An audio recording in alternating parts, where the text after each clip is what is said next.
Announcing the arrival of Honorable Professor Dato Sri Dr. Zaleha Kamaruddin, Rector of the International Islamic University, Malaysia.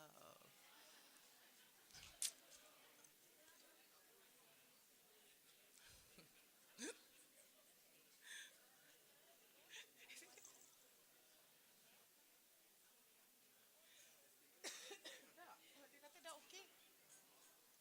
Aku baca dah.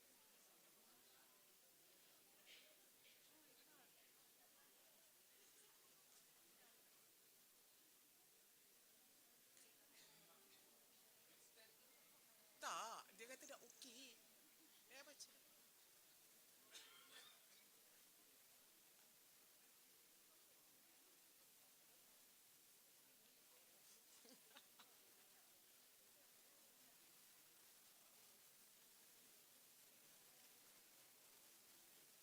Announcing the arrival of Honorable Professor Dato Sri Dr. Zaleha Kamaruddin, Rector of the International Islamic University, Malaysia, Professor Dr. Rosnani Hashim, accompanied by the VVIPs.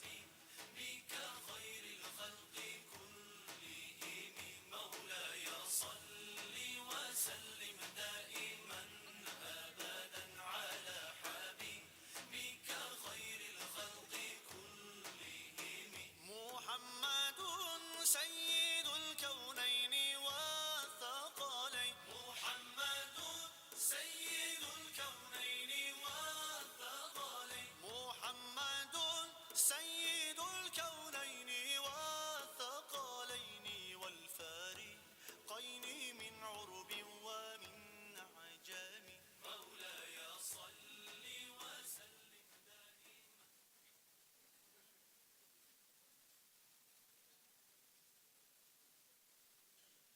Ladies and gentlemen, please rise for Nagaraku.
Thank you. Please be seated.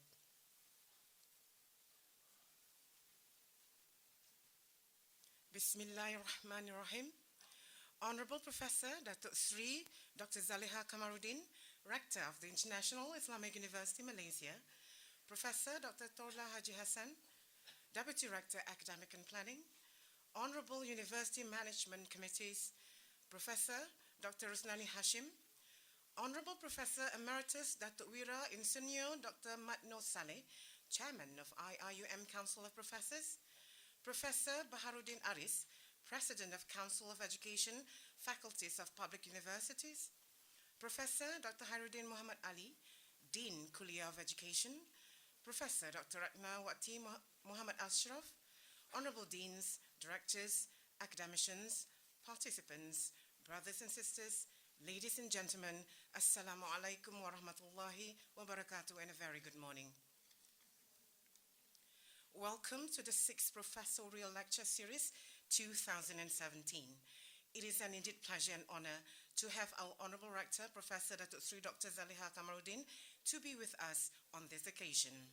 On behalf of the Organizing Committee, I would like to thank our distinguished guests, ladies and gentlemen, for being here with us this morning. Before we begin the ceremony today, I would like to invite Ustaz Dr. Nik Muhammad Saiful Azizi Nik Abdullah from Kuliah of Education to recite the dua. Tafaddal, mashkur.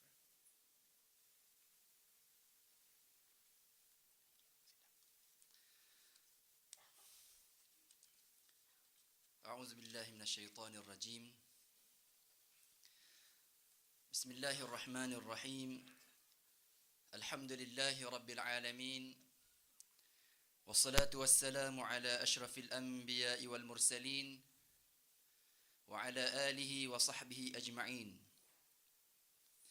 اللهم أنت ربنا لا إله إلا أنت خلقتنا ونحن عبادك، ونحن على عهدك ووعدك ما استطعنا. نعوذ بك من شر ما صنعنا،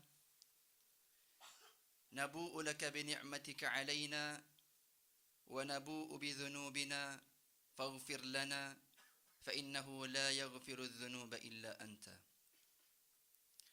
All praise be to Allah, to whom belong all things in the heavens and on the earth.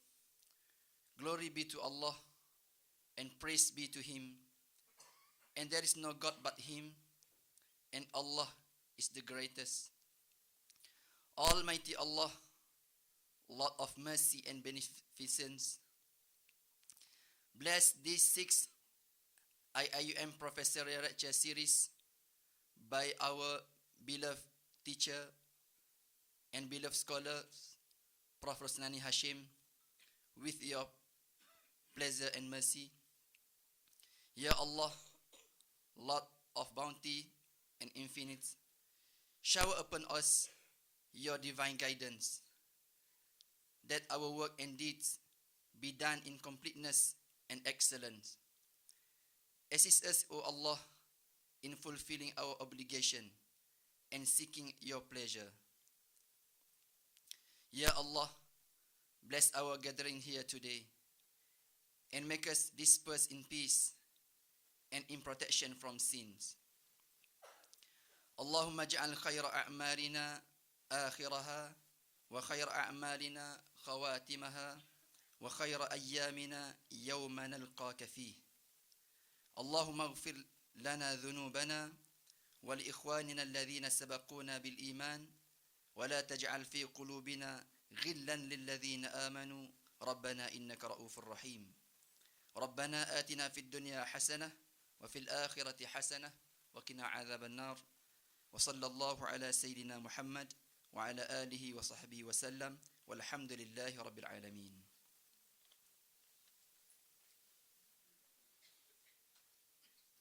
Thank you, Ustaz. Distinguished guests, ladies and gentlemen, I now have the pleasure to invite Yang Berbahagia Professor Emeritus Dr. Wira Insinyur Dr. Matno Saleh, Chairman of IIUM Council of Professors, to deliver his welcoming address.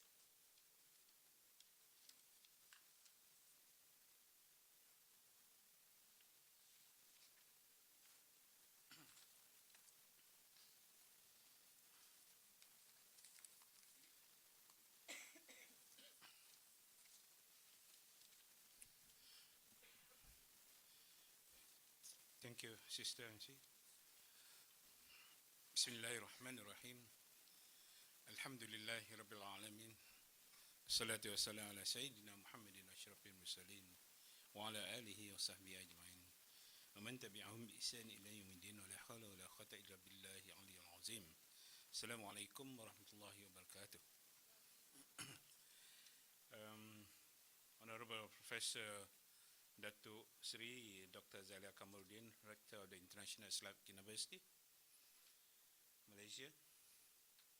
Honorable Professor Dr. Riza Waidin, the Deputy Director for Research Innovation, IIUM, and Honorable Professor Dr. Abdul Aziz Bagut, Deputy Director for Internationalization. Honorable MC Management Committee, Professor Dr. Rosnani Hashim, the distinguished professor today. Uh, Dean of Kuliah of Education, Professor Dr. Hairuddin Muhammad Ali, the special guest today, Professor Dr. Bahruddin Aris, the President of the Council of Education, Faculties of Public University, Honorable Deans, Directors, Academicians, Participants, Brothers and Sisters, Ladies and Gentlemen. Assalamu alaikum warahmatullahi wabarakatuh. Praise be to Allah subhanahu wa ta'ala for His blessing that we are able to be gathered here today. Our salat and salam to our Prophet Muhammad sallallahu alaihi wasallam and all the companions. Shukr alhamdulillah. We are grateful to Allah subhanahu wa ta'ala that once again we are able to organize this professional public lecture. This lecture, which is 6 in the series organized by the Council of Professors. I see that it's already 6 to 2017. Actually, it's the first one this year. It's very odd to have, within 2 months, we managed to organize 6 public lectures this year. Actually, it started the public lecture since 2015. So I think it's only 6 in the series.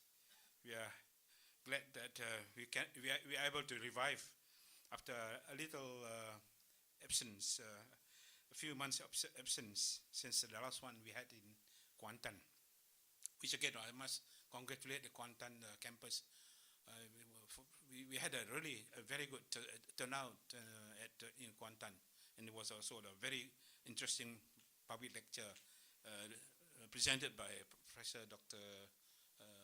Hafiz of the medical faculty. So I would like to mention our gratitude for the support that we are able to read today, and we actually have another 2 or 3 in the pipeline this year, inshallah. And this will be organized both in Kuantan campus and as well as in this Gombak campus. Ladies and gentlemen, the professional public lecture is rotated among the faculties in IIUM. So far, we already had engineering, mathematics and physics, economics, information communication technology, and medicine. The last one in Kuantan was on medicine, which was very overwhelming support and one of the best attended so far. But today is also, I see that the room is full. I think this. Thank you very much for all your support again. Yeah.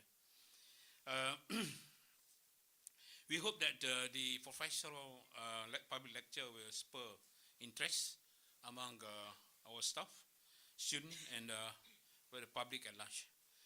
We try to ensure that our lecturers will cover a very wide range of disciplines and frequently include very contemporary issues, particularly those that affect our daily lives. The views exposed by the speakers are of their own and do not necessarily reflect the views of IIUM or the Council of Professors.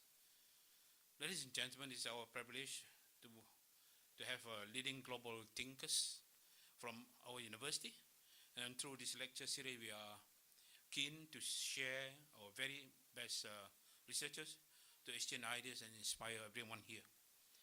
These lecturers are also meant to celebrate the achievements of our leading professors. We believe that they are now an authority in their own field, and this is one of the ways that we acknowledge all their successes.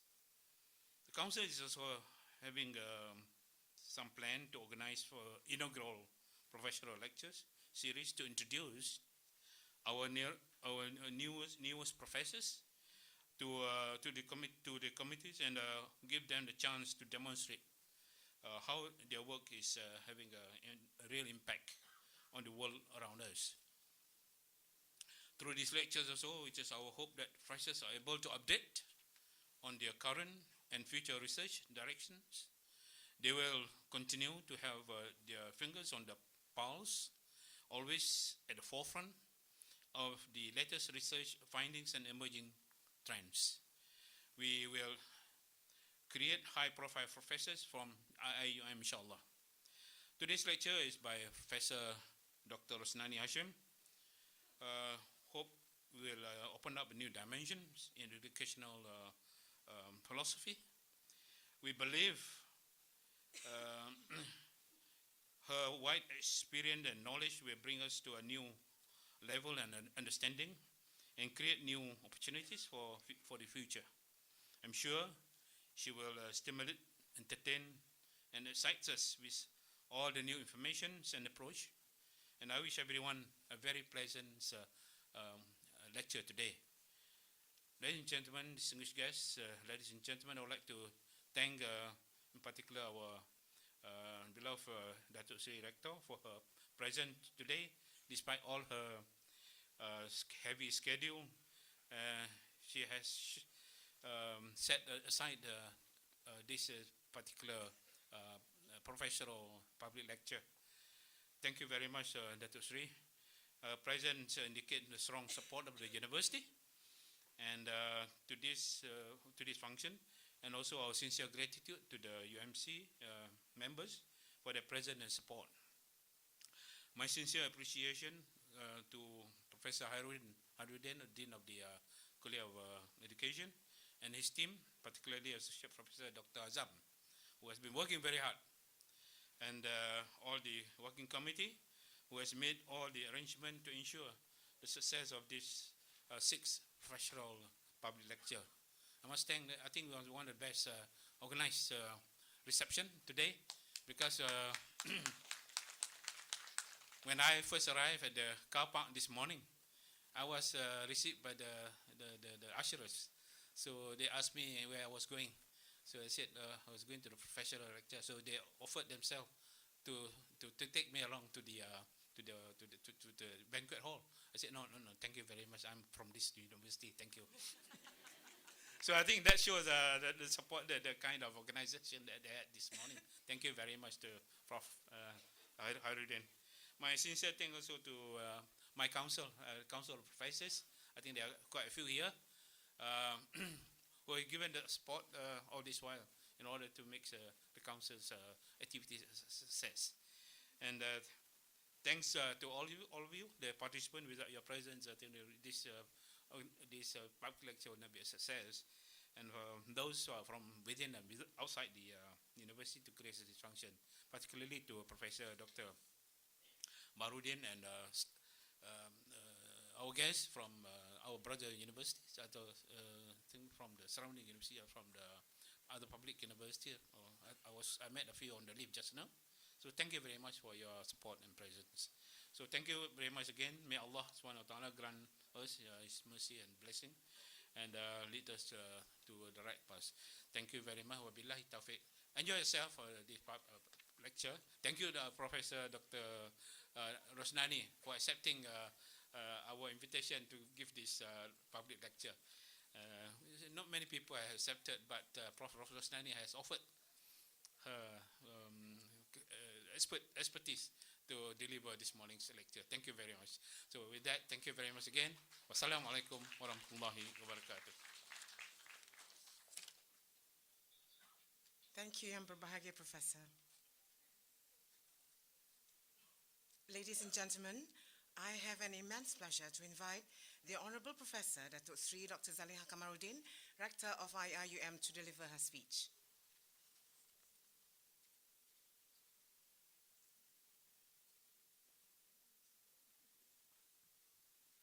Thank you. Bismillahirrahmanirrahim. Alhamdulillahi Rabbil Alameen. Wassalatu wassalamu ala ashrafil anbiya'i wal mursalin wa ala alihi wa sahbihi ajma'in. Honorable University Management Committees, Honorable Professor Dr. Rosnani Hashim, Honorable Professor Emeritus Datuk Wira, Engineer Dr. Muhammad Nur Saleh, Chairman of IIUM Council of Professors, Professor Baharuddin Aris, President of Council of Education, Faculties of Public Universities, Professor Dr. Hairuddin Muhammad Ali, Dean Kuliah of Education, Honorable Deans, Directors and Academics, participants, brothers and sisters, ladies and gentlemen, Assalamu alaikum wa rahmatullahi wa barakatuh, and a very good morning to everybody. I can assure you this is a very short introduction speech because this is Prof. Rosnani's day, not mine.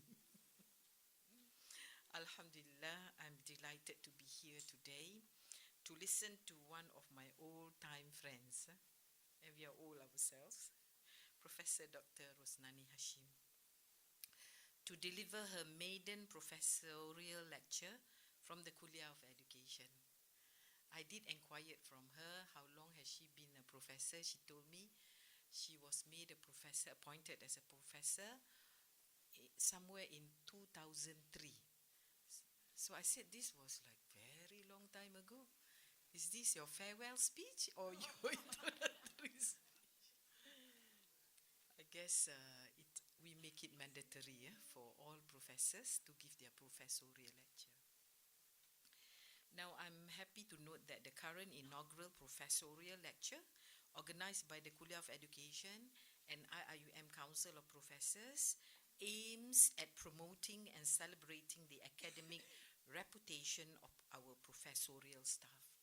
In fact, when I appointed Prof.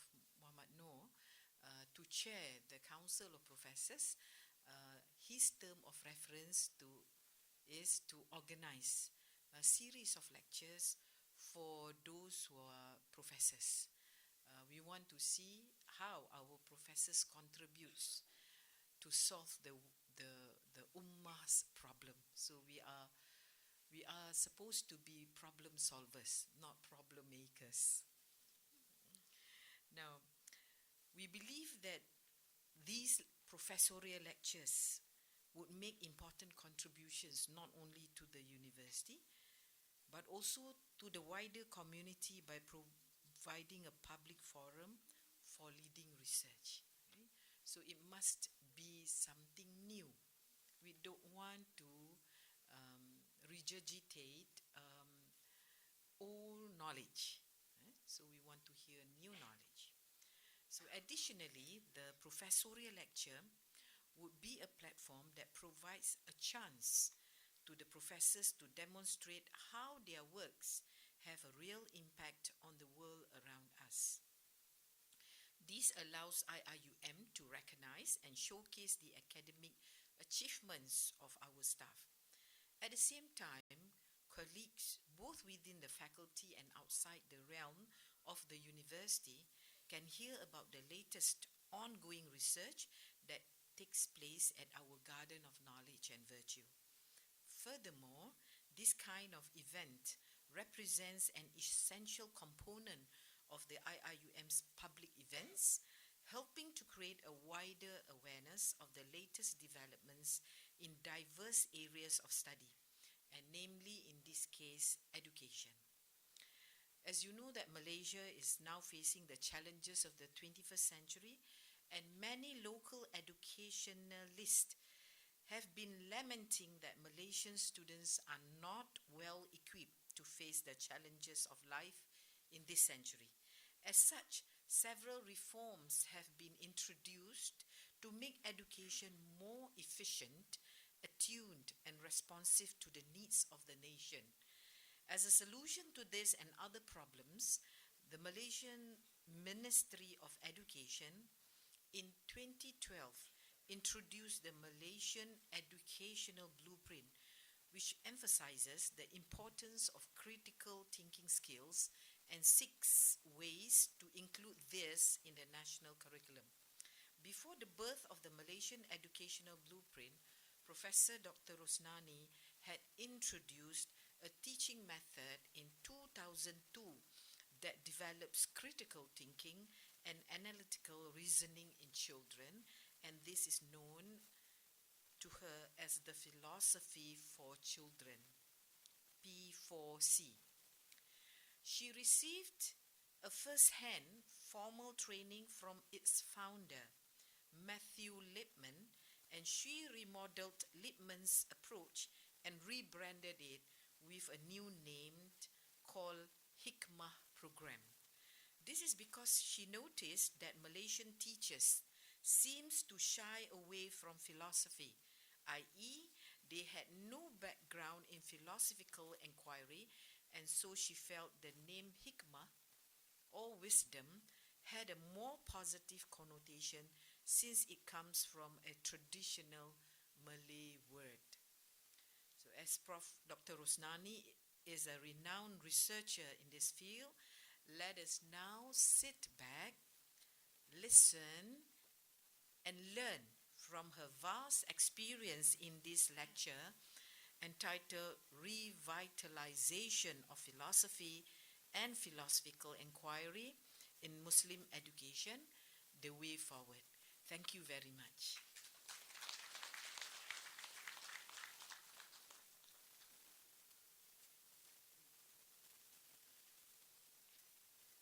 Thank you, Honorable Datuk Sri Rector. Distinguished guests, ladies and gentlemen, I now would like to invite Professor Dr. Ratnawati Muhammad Ashraf to read a short biography of Professor Dr. Rosnani Hashim.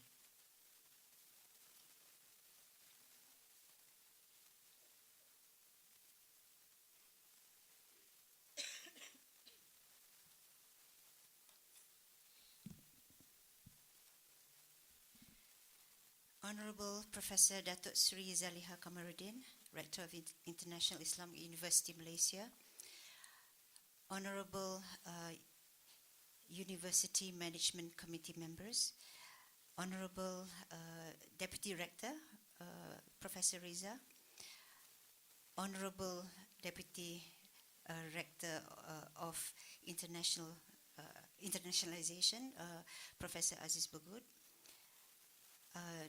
Honorable Professor Dr. Rosnani Hashim, Honorable Professor Dr. Emeritus Professor Emeritus Datuk Wira, Honorable Professor Baharuddin Aris, Honorable Professor Dr. Hairuddin, Honorable Deans, Directors and Academics, participants, brothers and sisters, ladies and gentlemen, Assalamu alaikum wa rahmatullahi wa barakatuh, and a very good morning. It's a great honor for me to introduce to you today our respected speaker, Professor Rosnani Hashim, who is known as a scholar of education not only nationally but also internationally. Many of us remember her as being the Dean of the Kuliah of Education not too long ago, a member of the Senate and an active academic of IIUM, who doesn't mince her words and who says what she means and means what she says. So when Dr. Rosnani starts to say something, we know her for how she says things, but we know that she says what she means and means what she says, and I think everybody appreciates that. However, before I go into her background and achievements, allow me to say a few things about her on a more personal level, because after all, she is a person, and I think all of us will be able to get her accomplishments, her CV elsewhere and also on the net. But I would like to share with you something about her in person, if you permit me. Okay, Professor Rosnani and I go a long way. I first met her when I was in Form 4, when I had that's a long way, that's a long, long way, in Form 4. So when I had just come in as a new student of College Tunku Kursia, or Tunku Kursia College, a premier residential school for girls. Prof. Rosnani was a prefect. She was a prefect, my senior, and a very strict-looking prefect at that. Very, very strict. I mean, I was a new student, just left home for the first time, and there she was, looking very strict, with very thick, dark-rimmed glasses, and she was always serious, or at least I thought she was serious looking, very serious looking. So, but later I found out that she was okay, quite an okay person and a very good human being. So a caring human being. So, but my first meeting with her was like, wow, she maybe she scared me a little. But so Prof. Rosnani was also my senior at the Northern Illinois University, where we were doing our undergraduate studies. So she went there earlier, and I went there later. She was my senior, and I actually found that she was there. And I do believe we have our seniors there, at two of our seniors there in the audience as well. And many years later, after graduation and after working as teachers, we found that we had both applied to become lecturers of IIUM. So it so happened we didn't decide it together, but we actually found that either we had applied to become, or we were invited to apply at what was to be the newly set up Department of Education. It was not yet set up, but in fact, I do believe we were asked to apply because they were about to set up the Department of Education of IIUM. And so Prof. Rosnani was among the pioneers. She was among the pioneers of the early, the early lecturers who were there. We were both interviewed on the same day, and I remember after the interview, Professor Rosnani, Madam Rosnani then, as she was known, said to me, she said, Rana, just imagine, we were in the same room, on the same planet as Professor Ahmad Ibrahim, Professor Kamal Hassan, and Professor Abu Hamid Sulaiman. I remember that, she said that. So, wow, same room, same planet. So I thought to myself later that to me that indicated that what matters or mattered to Prof. Rosnani was that she was in the same room with scholars that she admired. And to me, that was and is what Professor Rosnani is all about. Her enthusiasm and passion for scholars and scholarship.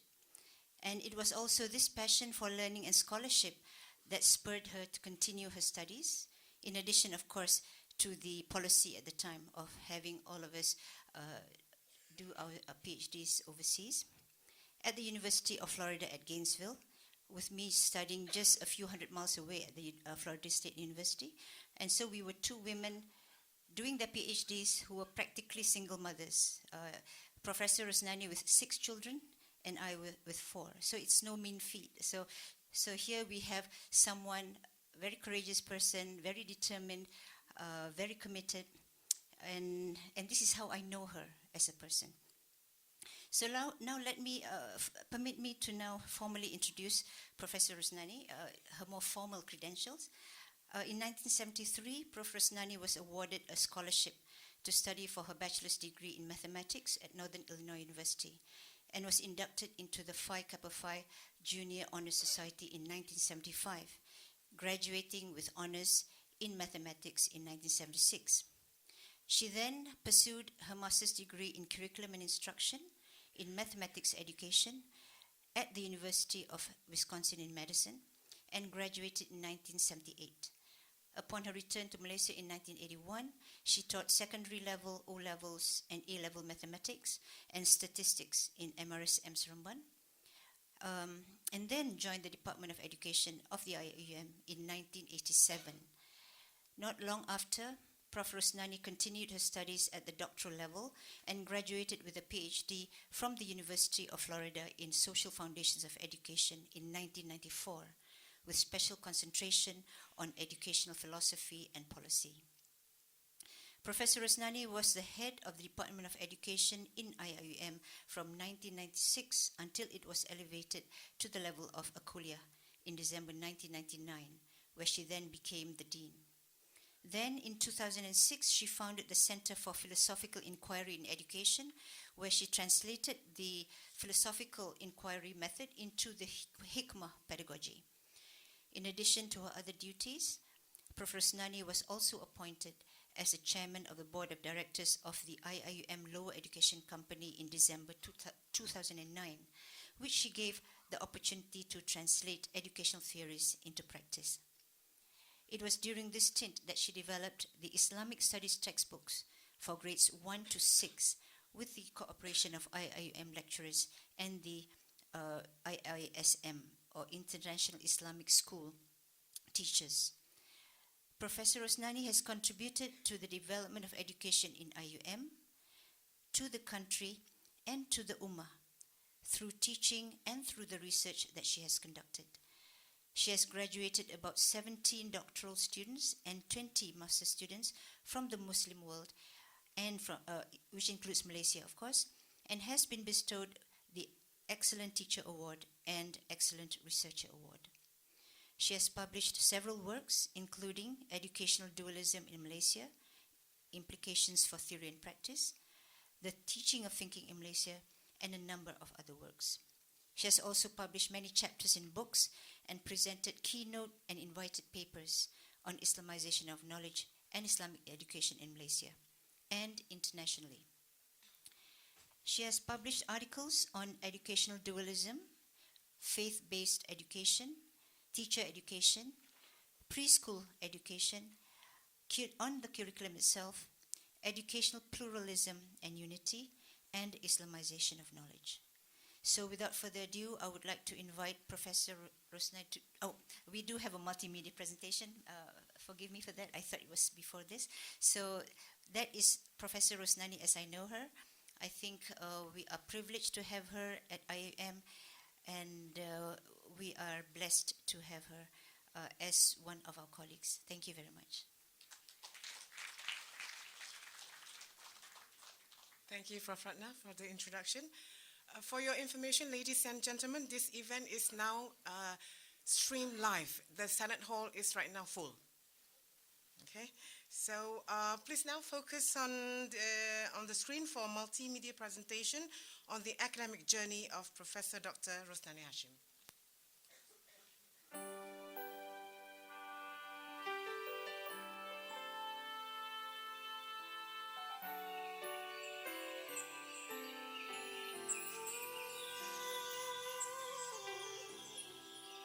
Thank you.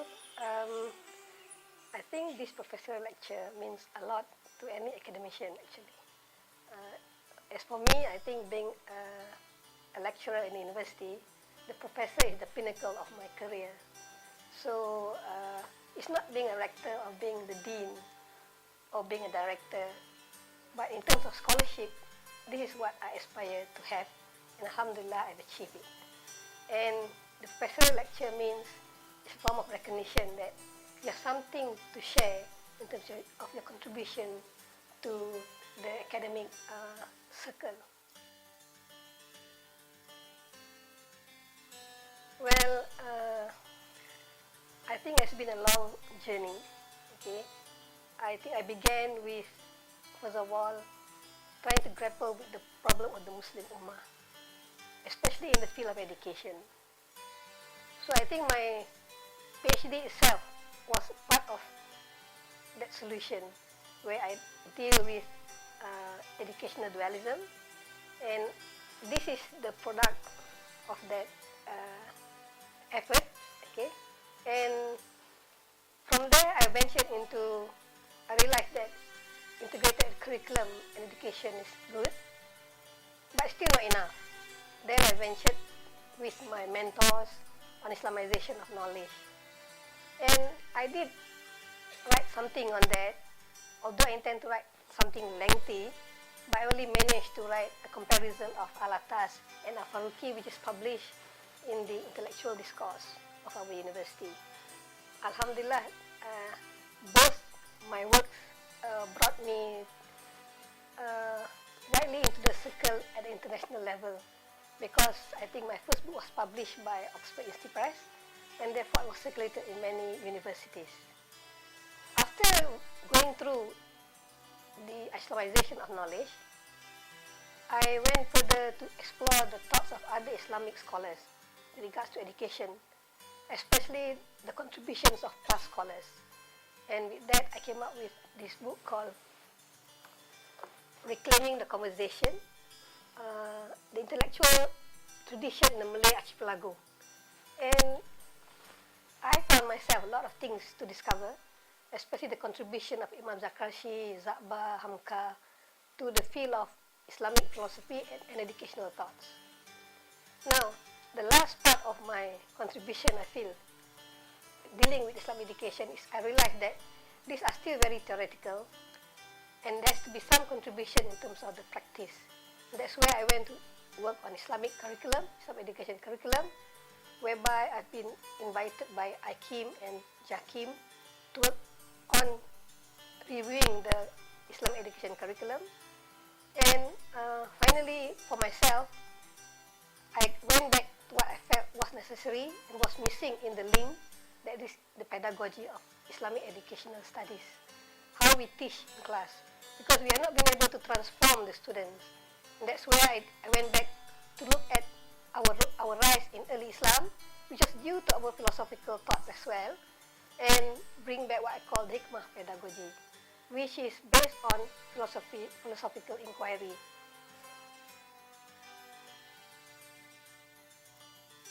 Well,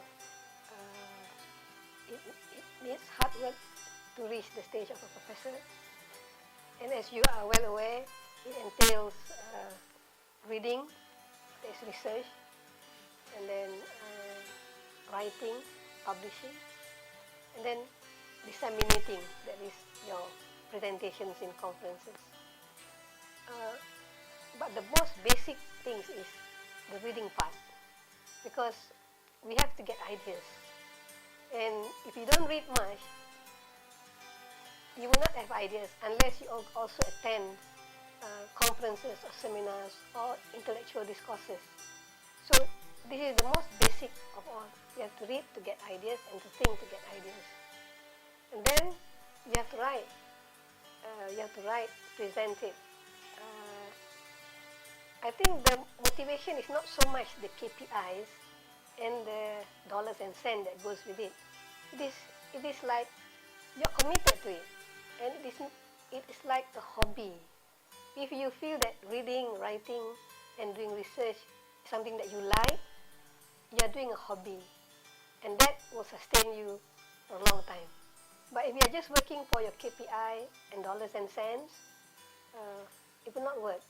Plus, I think we have to focus on what we are doing. I think many of our young academic staff, they are not focused nowadays.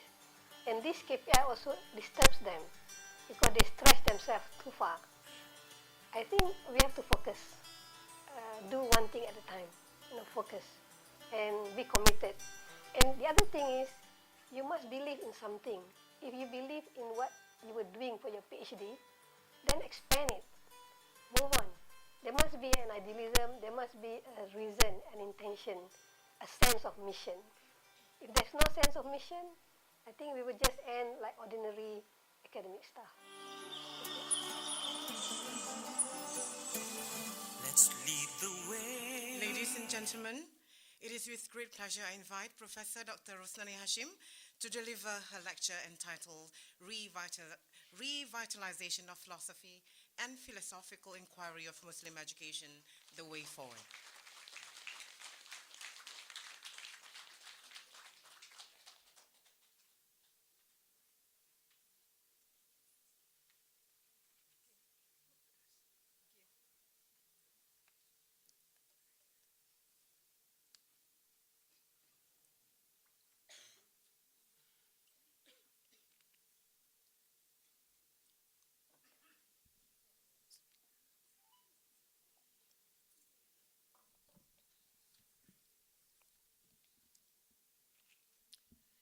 Bismillahirrahmanirrahim. Alhamdulillahi Rabbil Alamin. Wassalatu wassalamu ala asyrafil anbiya mursalin wa ala alihi wa sahbihi ajma'in. My Honorable Sister Professor Datuk Sri Dr. Zaliha Kamaruddin, Rector of IIUM, my colleagues and brothers, Professor Riza, Dr. Wira, Professor Abdul Aziz, and the UMC members of IIUM, my colleague Professor Ratna and Professor Hairuddin, my sincere gratitude to Professor Baharudin for coming all the way from Johor Bahru to attend this talk as President of the Council of Education Faculties of Public Universities. My own husband, Dr. Abdul Karim, for attending and being with us here, and my children. Honorable Deans, Directors, Academicians, fellow participants, fellow students, my friends from all over, ladies and gentlemen, Assalamualaikum warahmatullahi wabarakatuh, and a good morning. I'd like to begin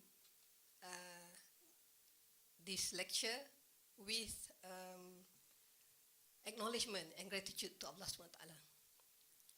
For all the infinite blessings and nikmat from Allah Most High, I express my most sincere praise and utmost gratitude to Him, Lord of the worlds. It will never be adequate, and I pray I will be a good servant in His sight. I seek His blessings and peace for our greatest exemplar, Prophet Muhammad sallallahu alaihi wasallam, whose life, wisdom, courage, and actions are always reflected upon and emulated as best as I can understand them. I thank my exemplary father, my devoted mother, my supportive siblings, my generous husband and children for the love they have showered upon me. My utmost gratitude to all my teachers, formal and non-formal, in schools and in universities, in Malaysia and in the USA, for guiding me and also sharing with me their wisdom. For those who are no longer with us, in that I remember Prof. Hassan Langulung, Dr. Ahmad Muhammad Subah.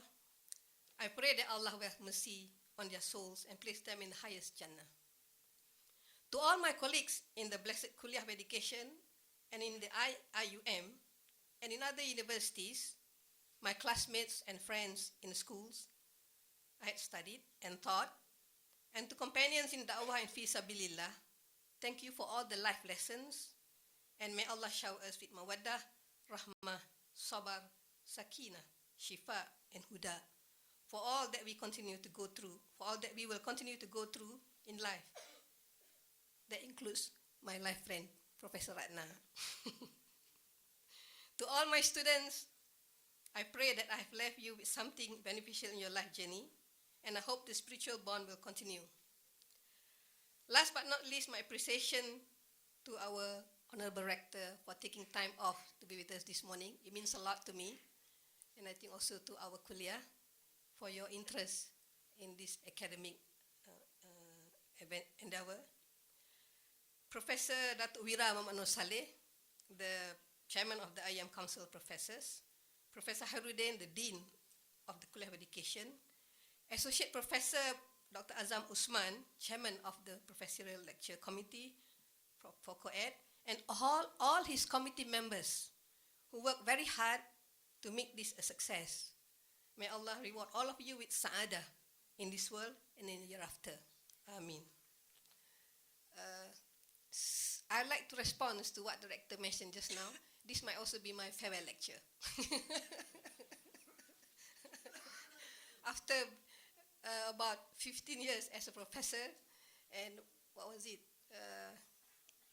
Too long ago, and so I'm already retired. I'm on contract, so it might be this will be almost close to my permanent retirement. Okay, inshallah. Okay, my lecture is related to my life journey as an Ab and Khalifah of Allah, seeking for His pleasure. It is a journey from understanding Islam, ilm, and consequently to act upon it as amal, hoping to attain ihsan. Thus, this lecture is divided into 4 sections, actually. Can we get the PowerPoint ready? Please. The first section is the problem with education today and also the Ummah. The second part is efforts to overcome the problem so far with regards to integration of knowledge, curriculum, and education and Islamization of knowledge. The third part is the necessity of reviving or revitalization of philosophy and philosophical inquiry. And the final part is providing empirical evidence for the hikmah pedagogy of philosophical inquiry. Can I have the control, please?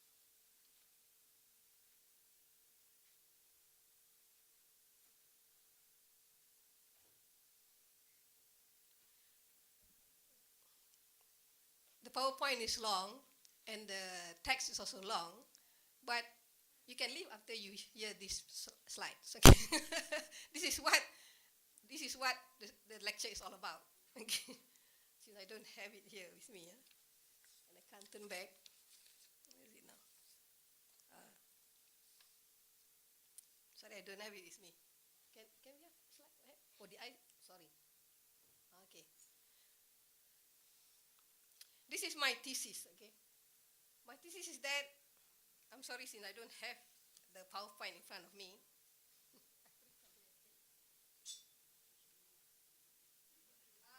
Premise one.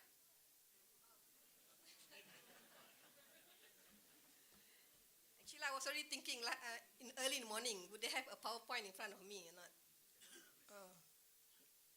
Never mind, can we just take this out? I prefer this. Because you have to have the PowerPoint in front of the speaker. I forgot to remind them yesterday. Okay, all right. My first premise is that we are having education problem. And the problem we have in education today is that it is no more achieving its aims for meaningful learning. Today it is more vocational. We are producing people for box position as employees. And for the 21st century, we are emphasizing the soft skills because today industry is competitive and we need innovative people. So there's innovation and competition. Second premise is that the Muslim Ummah also, that is with regards to general education, the Muslim Ummah also suffers the same problem with that. Plus, there is still some pockets of educational dualism. In fact, many pockets of educational dualism, okay, especially in parts of the Muslim world. Malaysia is an exception, we can say probably. And Islamic education that we have in our national school system or public school system and also in the private systems are not transformative. And Islamic studies also in the end tend to be meant for vocational rather than for meaning of existence in life. Okay. The third premise is that we have been working very hard for a solution to this problem of dualism, secularism, this loss of sacredness in knowledge by having integrated curriculum, integrated education, and also Islamization of knowledge. And we noticed that it has been translated into practice in ISTEC and also in IIUM. And today we have many more Islamic universities and colleges, all attempting to translate this theory into practice. The problem that I noticed today, after how many years? Going after my PhD was 1994. So that was around 10 and 10, 20, almost 20, 22 years, okay? I still see that there is a problem. And that problem is that our integrated curriculum, integrated education, and IOK do not have a deep philosophical foundation. It is only deep within the founders. But non-founders, they don't have a deep understanding of the philosophical, the nature of the problem with knowledge. West and also Islam. Therefore, my first conclusion is that because we don't have that, so we need to revitalize. We need to revive Islamic philosophical foundation, which was the foundation that underpins the achievements of Muslims in the early 9, 10, 11th century. Now, the second thing that I have is regarding premise 1, 2, and 3. The problem with Islamic education, if you notice, is that it is not aligned with time. It is still traditional, okay? It is not a pedagogy to transform, but a pedagogy to inform. So many of us have the knowledge, but doesn't know how to act upon the knowledge. So therefore, my conclusion for that, we need to revitalize philosophical inquiry, which is related to the first part, the philosophical foundation. So if you understand that, you can leave the hall now. Because the rest of the PowerPoints are just arguments and evidence to support my contentions. Okay. I'll come back here. I can talk from there. Never mind. I have to read also sometimes. Okay. Still the same problem.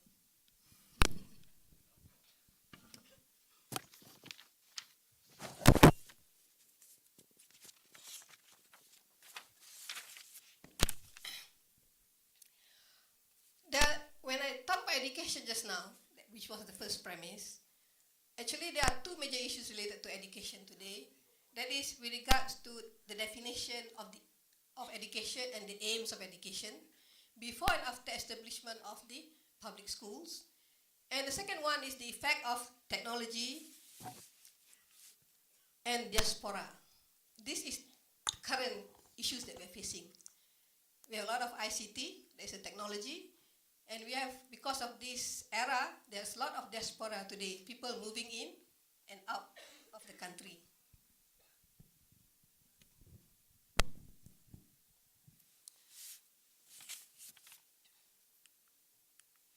Okay, if you look at the traditional goals of education, education was to make men cultured, civilized, and wise by knowledge, skills, and values he or she has acquired.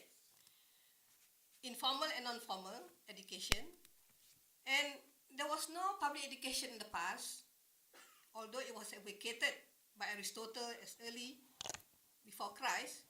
The need of public education to cultivate virtues, to achieve common end, to take care of the police, and to sustain a democratic society.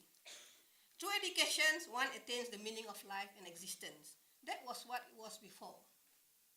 But with the establishment of public schools, as I mentioned just now, there is more emphasis on producing employees for box position in corporate organization. We are more interested in the observable than unobservable, the measurable than the immeasurable. In fact, Western scholars also question this. For example, here you see Al-Atas. In this definition of knowledge, you can see that he attached meanings to it. And that meaning, and if you look further for the definition of education, you realize that he attached faith to education. So that's why education in Islam is faith-based from Al-Atas' perspective. Now, if you look at the psychologist Brunner, he has said that learning is making sense, understanding the world themselves, seeing the whole picture which encompasses various cognitive perspectives. Another psychologist, Sternberg, asserts that we have focused too much on intelligence, but not on wisdom. Wisdom is distinctly different from intelligence. He's a very well-famous psychologist, Sternberg.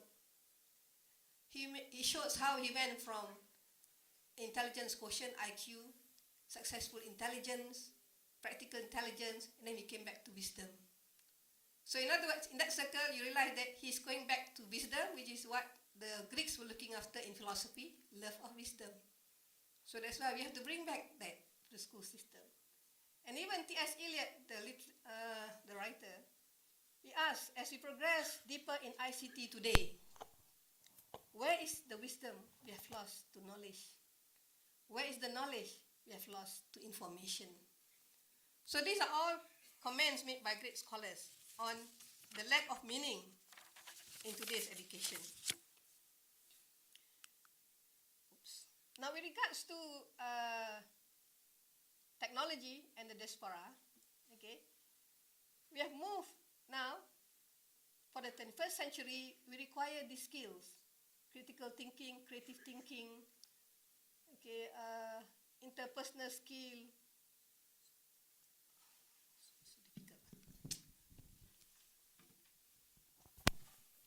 So difficult.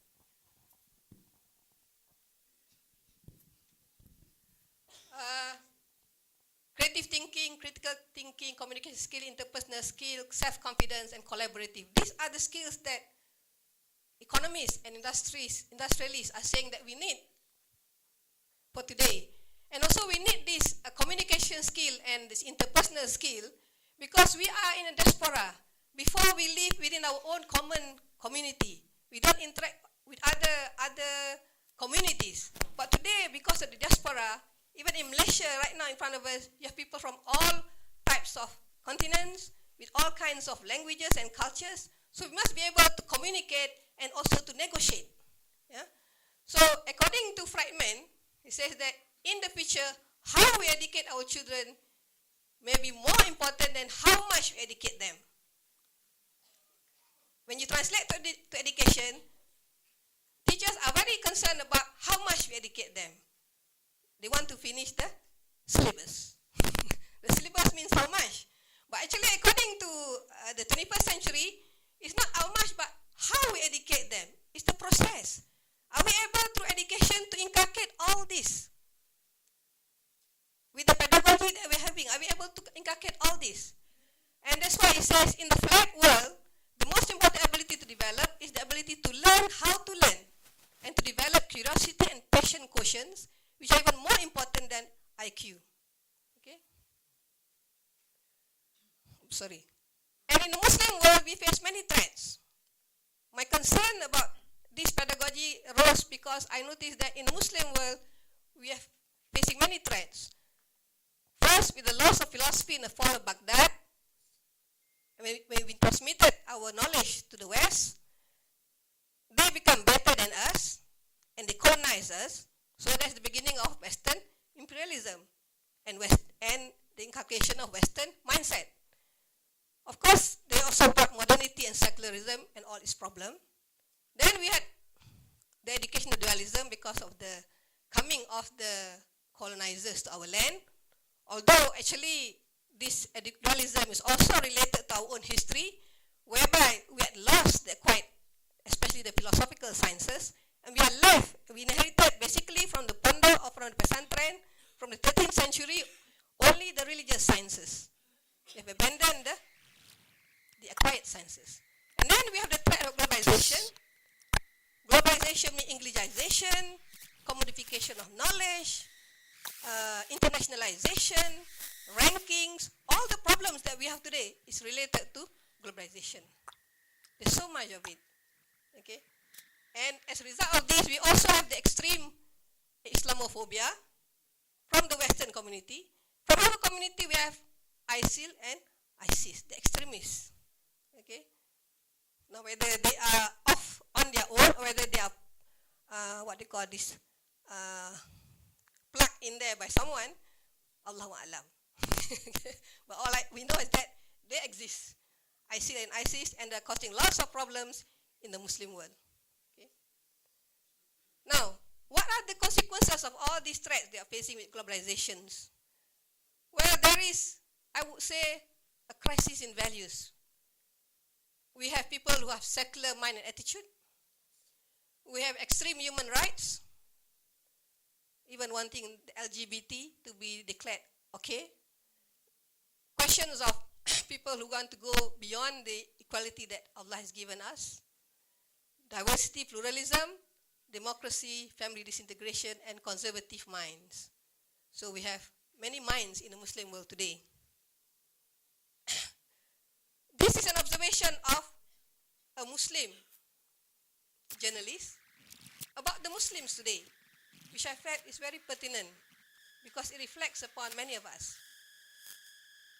From the outset, it says, ever since the history of Islam has reflected a remarkable ability to coexist with others. Muslims in the past, if you look at Andalusia, were able to accept many people of various other faiths and also cultures. Very open. Look at Malaysia, for example. We were able to accept the Chinese and the Indians. Okay? That's how they are here. Okay. But what happened today? Look at what happened today, according to Amin Ma'luf.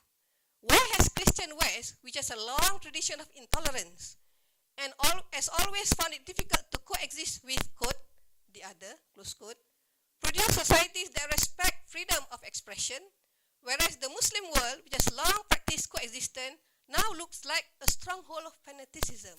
We have gone to the other end. What has happened to us? What has happened to our mind? How have we changed our mind? How have we been thinking? Or is this a response to what is happening to us? Today, if you look, there are several kinds of Muslim minds. You have the extremists, in contrast to the moderate. So today we call for wasatiyah. We have the liberal, the one that is secular, going beyond, radical. And we have the conservative. And we say that this is spread by Wahhabism coming to this part of the world. Forgive me if there are any Wahhabis here. Okay. But this is what they said. Okay. Because they want to go back to pure Islam, the Puritan. So we have many kinds of Muslim minds. And all, in fact, it is a clear call, even by this university, talk about the moderate, the wasatiyah, right? We want to have more Muslim in this. Although the wasatiyah means hit on the target. Yeah, that means not just middle. Okay? Wasatiyah means you hit on the target. You exact, your Islam is the exact understanding, not just moderate in between this and that, or between this. These extremists have got two kinds. One is the conservative, and the other one is very liberal here. This can be also extremist. Okay? Now, this is the premise, the third premise, to solve the problems. Okay. We have many attempts to solve the problem. It did not begin today.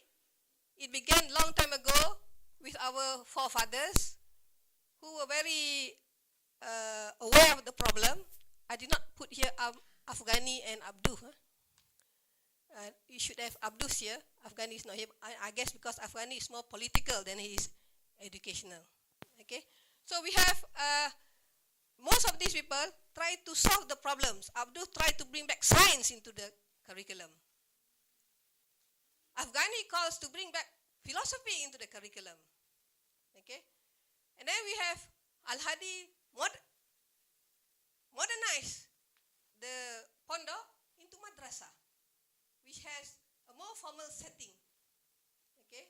And also bring back some acquired knowledge in terms of integration of curriculum.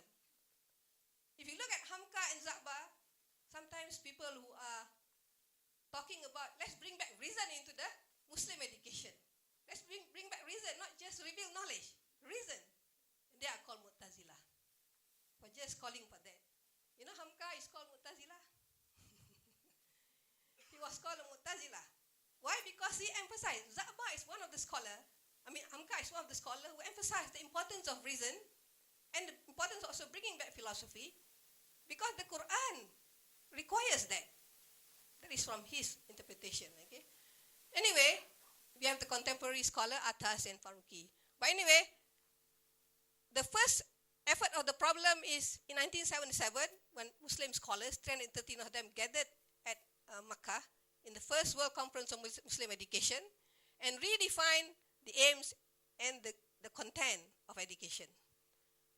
As a result of that, an outcome of that, they call for integrated education, integrated curriculum, and also Islamic universities, and finally, Islamization of knowledge. Because the people present there included Said Naqib Al-Atas and also Al-Faruqi. So they were the one who championed the Islamization of knowledge, and they were there. Okay. So as the outcome of this conference was good because there were many things here, but not all Muslim countries were able to implement it. According to Said Ali Ashraf, when he wrote the introduction to my book, Malaysia was the only country that was able to do it because we had the able former president of our university, Dr. Sri Anwar Ibrahim. Okay. So we were able to do this. Okay. And then, of course, the follow-up. So this will attempt to solve the problems. But as I mentioned just now, okay, maybe I should read some things here. Oh, I move so fast.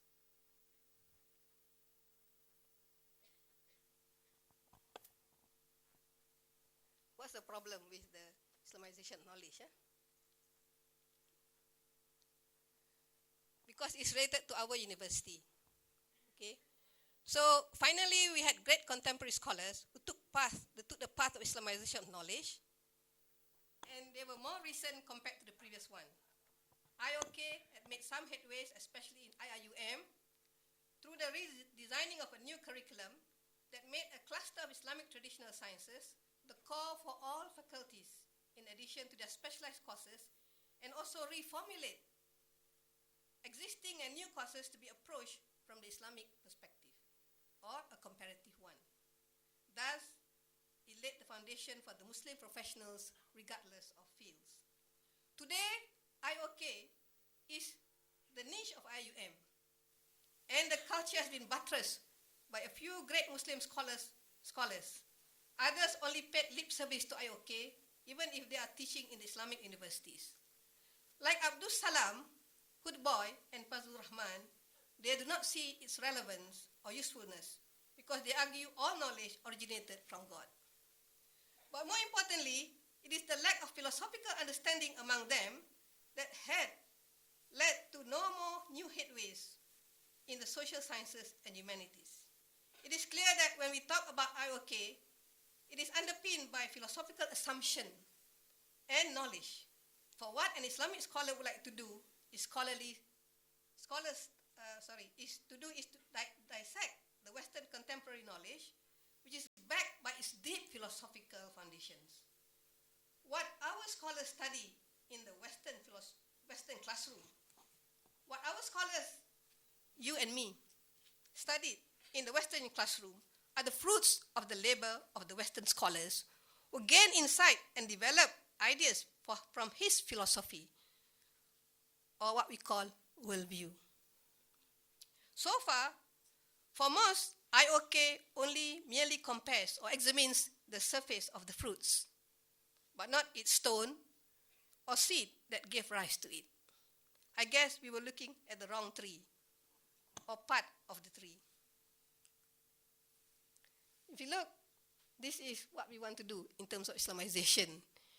We want to Islamize the work of Western products, Western ideas, but look at their roots.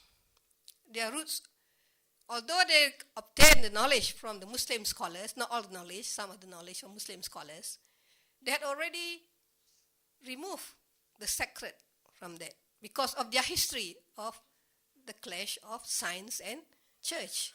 Okay, they remove it. And therefore, they develop and construct their own knowledge based on their worldview or philosophy. I like to see philosophy as the same as worldview, okay, because the objects, the content are almost the same in terms of the aspects. You have epistemology, you have metaphysics, you have values or axiologies, and you have logic. Those are the four things. Logic is the only one that is the means, okay? But the main things are knowledge, epistemology, axiology, values, and metaphysics, nature of existence, okay, and God. So are we looking, when we look at this, I guess we are looking either at this tree, or do you want to look at this tree?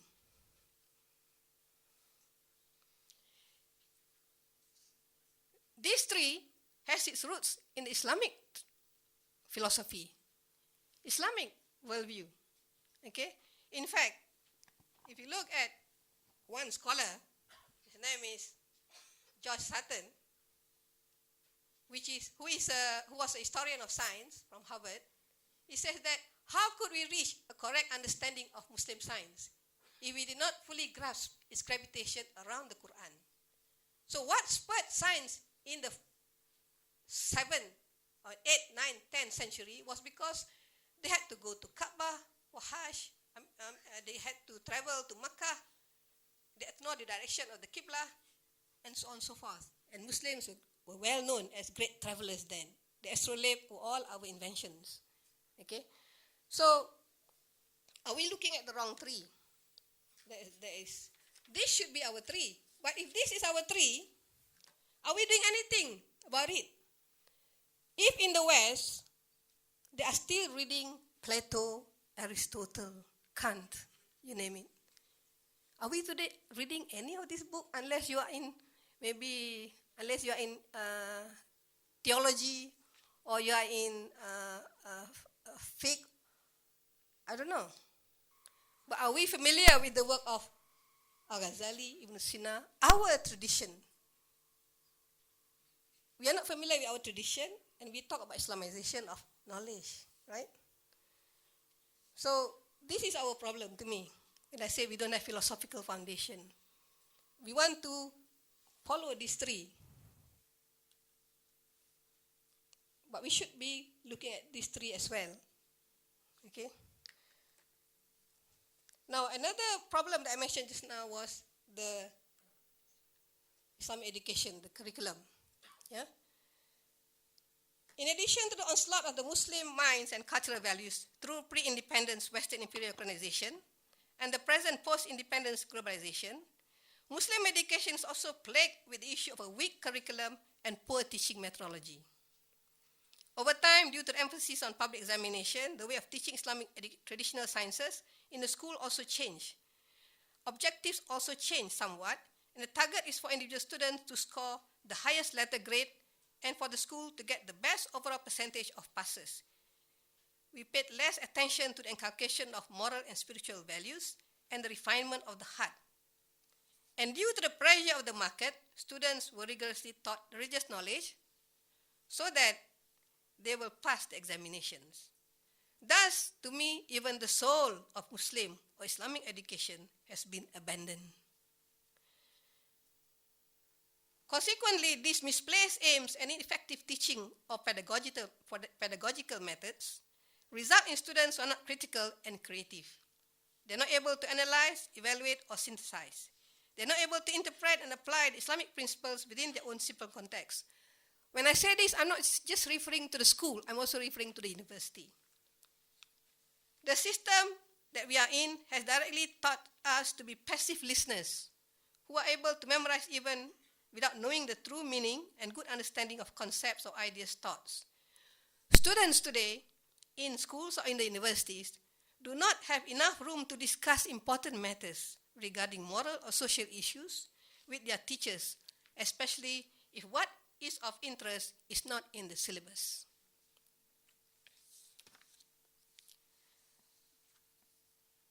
So because of this lack of good methods, it's not surprising that many Muslims youth found themselves entangled into a lot of social and cultural problems.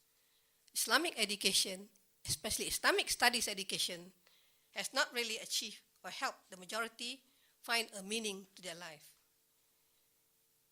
Actually, many of our teachers hardly spend time for meaningful learning in the classroom today. That's why I said here, I borrowed from my friend, Tayyadullah Kasmi.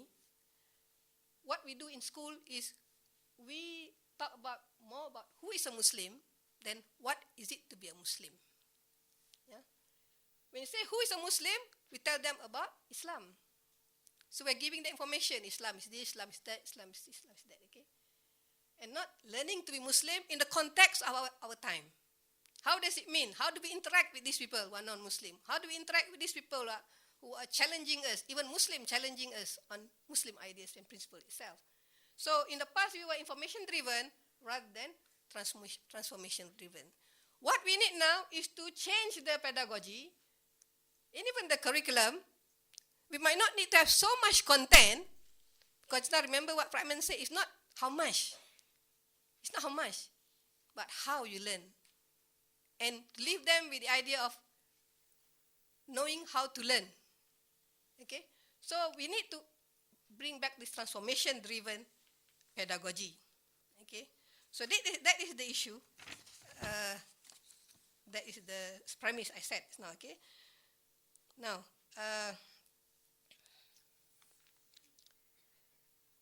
about the Muslim curriculum,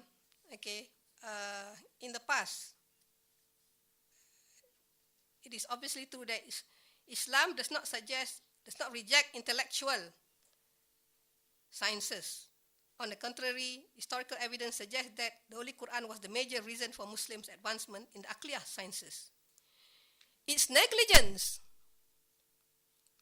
was due to many external factors, the most important of which is the establishment of public or college madrasah system in the early 11th century, which concentrated only on the Sharia sciences and ignored the intellectual sciences.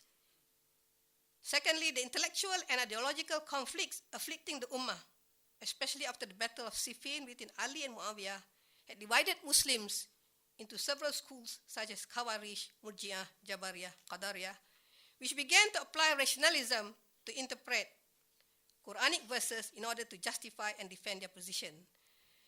The rise of scholastic theology or kalam gave the Muslim a strong reason for studying Greek philosophy. But the excesses of rationalism under the Mu'tazilah produced an overreaction from the traditionalists to the extent that the quote-unquote alien sciences were shunned from then on. So that's how we lost the acquired sciences. Now, however, despite this, the madrasahs taught fiqh in a very rigorous manner. The way they taught then was not the same as they teaching it today. They had a dynamic pedagogy. It was not sheer memorization, but the practice of intellectual discourse held in halakah or the courts of the Khalifah or Sultan kept the ulama or fuqaha on their toes. Their intellectualism began to be dulled only when the practice of sharah or commentaries to explain and elaborate previous work preoccupied their curriculum.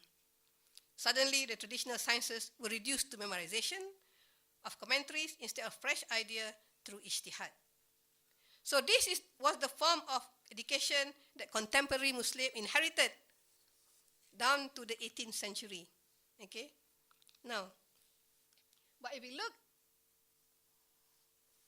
we were looking at wisdom just now, we talked about wisdom. This is what we are seeking for. And it said there, if you ask what is the role of the teacher, this is the role of the teacher, the role of the educator. If we follow the path of the Prophet, we are supposed to rehearse to mankind the signs of Allah. Now, I consider this as the natural sign, the science, scientific here. To sanctify them, we have to purify them. Values, spirits. To instruct them in scripture, the Quran, we give them wisdom. This is what our education should be doing. And we know that if we are granted wisdom, we have indeed benefit a lot. The question now is, where do we get wisdom?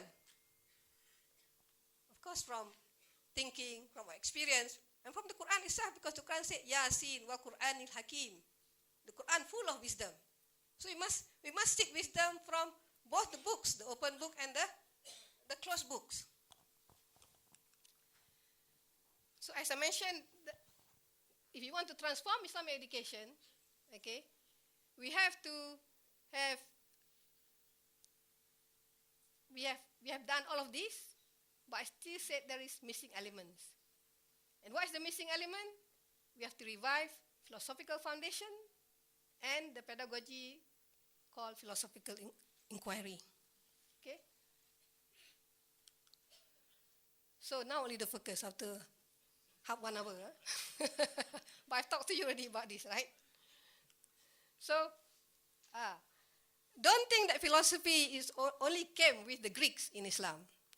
Philosophy was already there before the Greek came to Islam. But why? Because here we says in Islam, before Islam, they only have cultural legacy, poetry and literary, But Islam provided the Arabs a coherent worldview that moves them to answer questions it raised. The Holy Quran plays a significant role in the rise of Islamic sciences, both traditional and rational, And then, this is the same thing, Why philosophy? Because there is a close relationship between the Quran and philosophizing. we mentioned here that the Quran talk about ijtihad. The Quran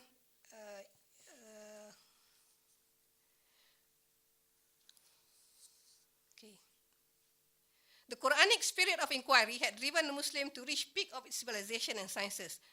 Okay, the Quran called for critical examination of tradition.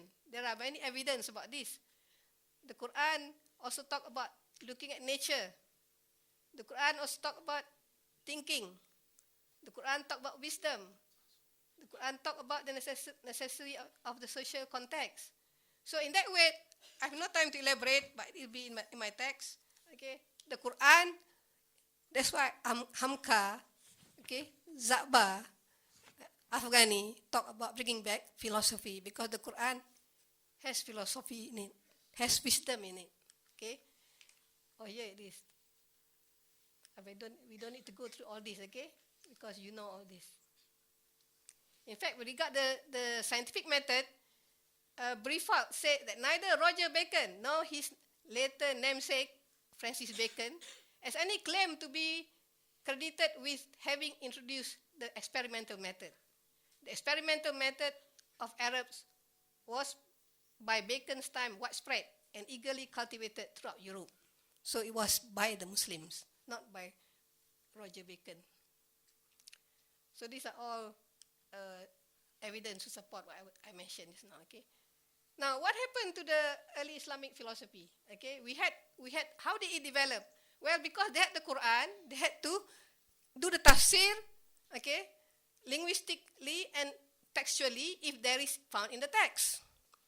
But when it's not found in the text, then they have to use qiyas, or analogy, and ra'i, or independent judgment. Okay. Now, the conservationists, traditionalists, reject deductive method. Okay. This approach that they are using could not stand the test of time when confrontation with Christianity and paganism. So there are a lot of questions that arose in early Islam that finally they had to appeal to reason. So this is where you have the scholastic theology. Okay.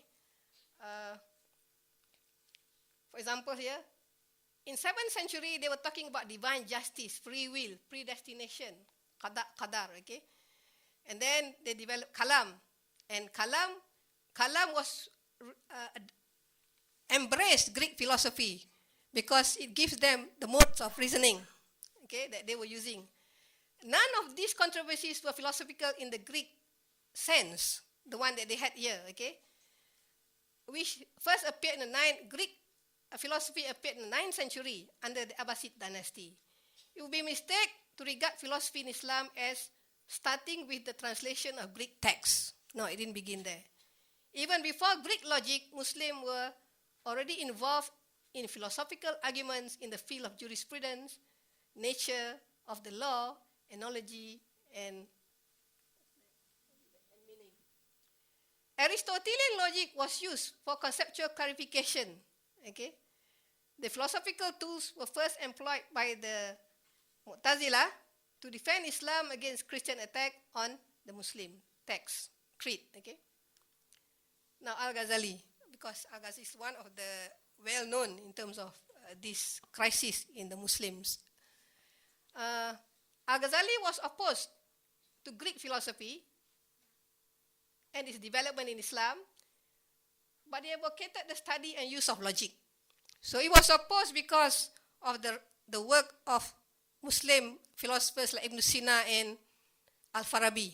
And he wrote his book Tahfud al-Falasafah to attack these philosophers because they put 23 propositions, I think, of which 3 we consider them as heresy.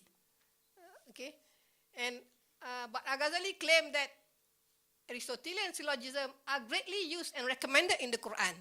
And you can see this in his work Qistas al-Mustaqim. Okay, and he even illustrated the Aristotelian logic with examples from Islamic law. Okay, for example here, if you look at the Surah An-Nisa, verse 82, okay, you notice that.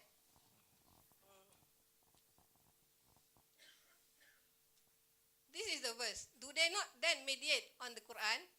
And if it were from any other than Allah, they would have found in it many a discrepancy.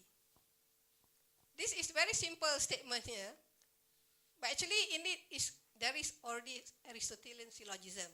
You break it apart, put it in a hypothetical syllogism. If the Quran is not from Allah, then they would have found many discrepancy.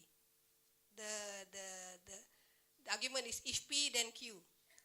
They have found no discrepancy, not Q, therefore not P. So in other saying that you can see quite a number of these arguments in the Quran. Okay. Oops. So actually, how did we have a philosophical tradition in Islam, but how did we lose it? Okay, how did we lose it? And how is it? I want to show one more thing. I think most of you are aware. My colleagues here, my learned colleagues here, are aware of how we lost it. There was a tussle. Okay, Al-Ghazali did give a deep blow to philosophy in the sense of his attack to the philosophers with his book Tahf al-Falsafa. Okay, and he never recovered after that. Although Syed Qadir said Al-Ghazali was not against philosophy because he encouraged the use of logic, okay, and he studied logic to compete with the Muslim philosophers. However, one of the reasons was the excesses of the rational school of thoughts. The Mu'tazilah influenced the Caliph Al-Ma'mun to make it a state doctrine. And of course, you know, Imam Ahmad ibn Hanbal was arrested for not wanting to believe in that doctrine, okay, and was put in prison for a long time, having much follower. That's why when he was released and the new Khalifah came to power, which changed the doctrine, then they were like tit for tat now. They went for them. They went for the philosophers. So the philosopher went into hiding. Okay? So this is part of our history. If the West had the history of science versus church, we also had the history of philosophers versus the traditionalists. Okay? And when we said the imposition of his ideas, this is what the Caliph did. Okay? Conflict between the two schools of thoughts. Okay? Establishment of madrasah. So I already talked about all this just now.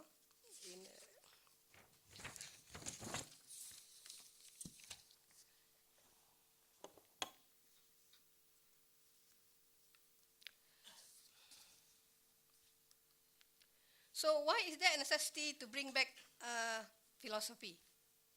I've told you already for the problem that we had just now. And in fact, in terms of philosophy in the Muslim world, we realize that it is not taught anywhere. Even in our university, we used to have a philosophy department, but it no longer existed. It has been combined with the theology. Okay, so we had ISTAC that taught Islamic thoughts, which is Islamic philosophy, but also we knew what happened to ISTAC. So where in the world, Muslim world, do we have a department of philosophy? And even if ISTAC at one point of time taught Islamic thoughts, it is only meant for postgraduate students. It was the privilege of postgraduate students, not undergraduate students. And not all undergraduates will go through postgraduates. So if they never go to postgraduate, they will never be exposed to it. So this is also an issue, okay?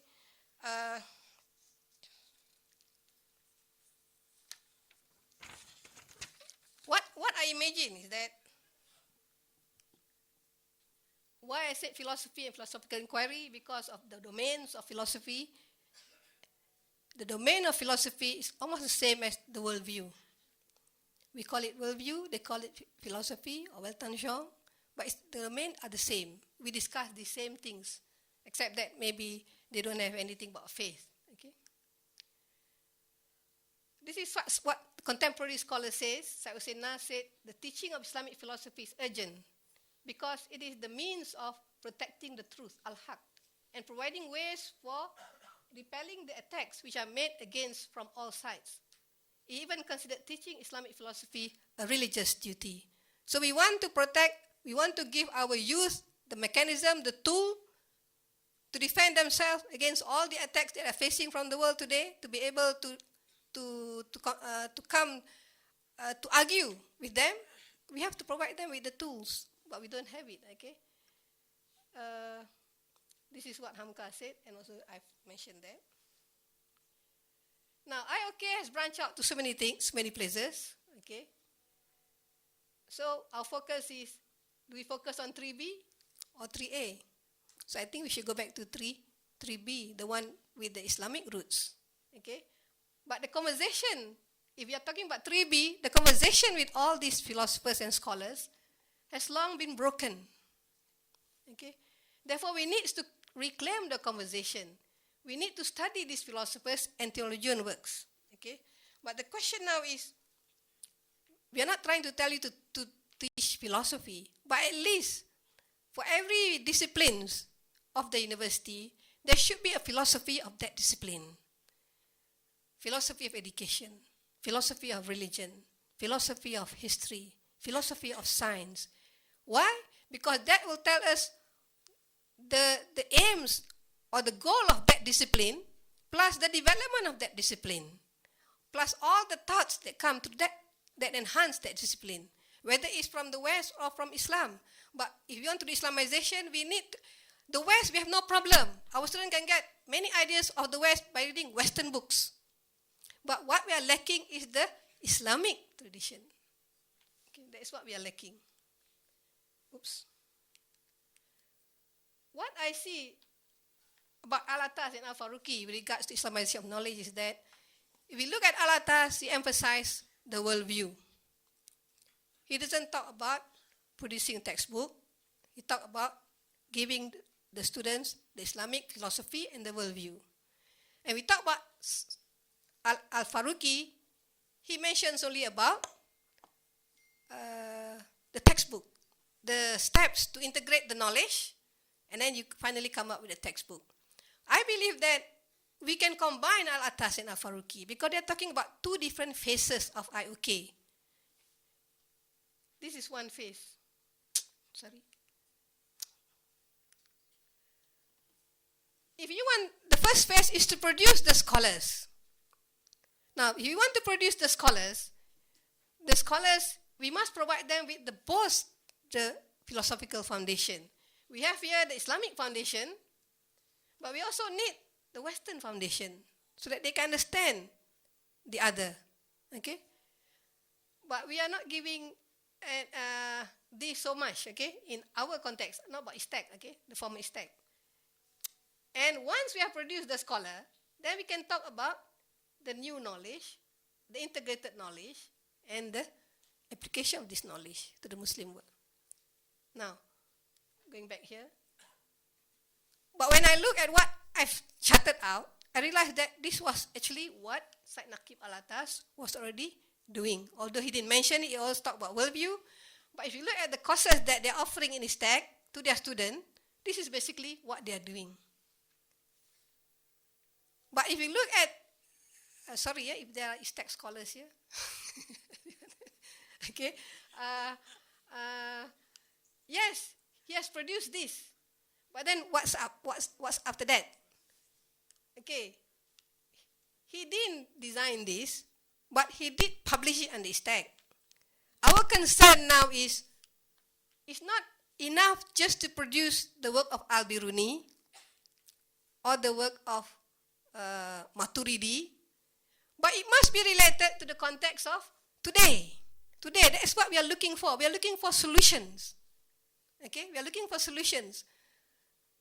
This one will be philosophers. But being educationalists, we are not just philosophers.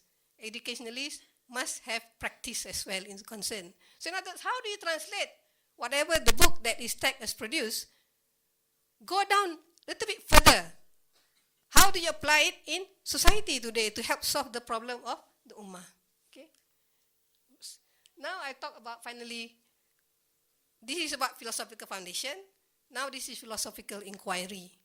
The thing that is the method of teaching. And this method of teaching is not only relevant for school students, but also for university lecturers. I know not many people applied this, okay? And if you see my student, they will say that my class is very troublesome. First of all, they have to change the seating arrangement, whereas all the chairs in the universities, in all the classroom in the universities, all will face to the lecturer. Okay. But when they come to my class, I say, no, you arrange the chair in the form of a semicircle or halakah or seminar type. Because there's going to be a lot of talking, not listening. They have to talk. Okay. So they have to talk not to me, but have to talk also to their colleagues. Okay. So in other words, this philosophical inquiry, like what philosophy is all about, it aims for meaningfulness. Not just discussing on the surface, discussing to the depth until it makes sense to you. The contents are concept and philosophical question with certain rules, within certain rules.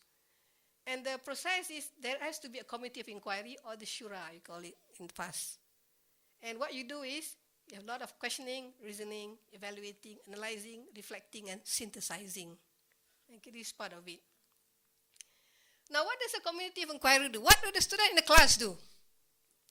They're supposed to question one another, or question the lecturer is one of them. The lecturer is just one of them, not the dominant one. She will also ask questions in response to a student's response. If you project something, you must give reason. Never just say one word answer and be happy with it. Because somebody will ask, what is your reason, justification for that? Then, in that way, you build one another's idea. We don't move about topic very frequently. We stay on the same topic. That's what we mean. We stay focused. Okay? They deliberate among themselves, argue, debates, whatever, clarify, offer counter-example to others' hypotheses, point out consequences of one another's idea. If you think this way, this is what will happen. Utilize criteria, cooperate in the development of natural problem-solving techniques. So you notice this, we don't have to call this philosophy, but this is what philosophers do. If you really look at it, what do philosophers do? This is what they do. Okay? Now, how does the community of inquiry benefit from this? If you do all of this just now I mentioned to you in a group, sooner or later you will be able to do it for yourself. You will internalize it. So even with the grade 4 student or the year 6 student, after going through this program, don't be surprised if they ask you the question, what do you mean by that? What do you mean by that? Can you provide evidence? Can you provide evidence? That means they have absorbed the metacognitive, the way of thinking.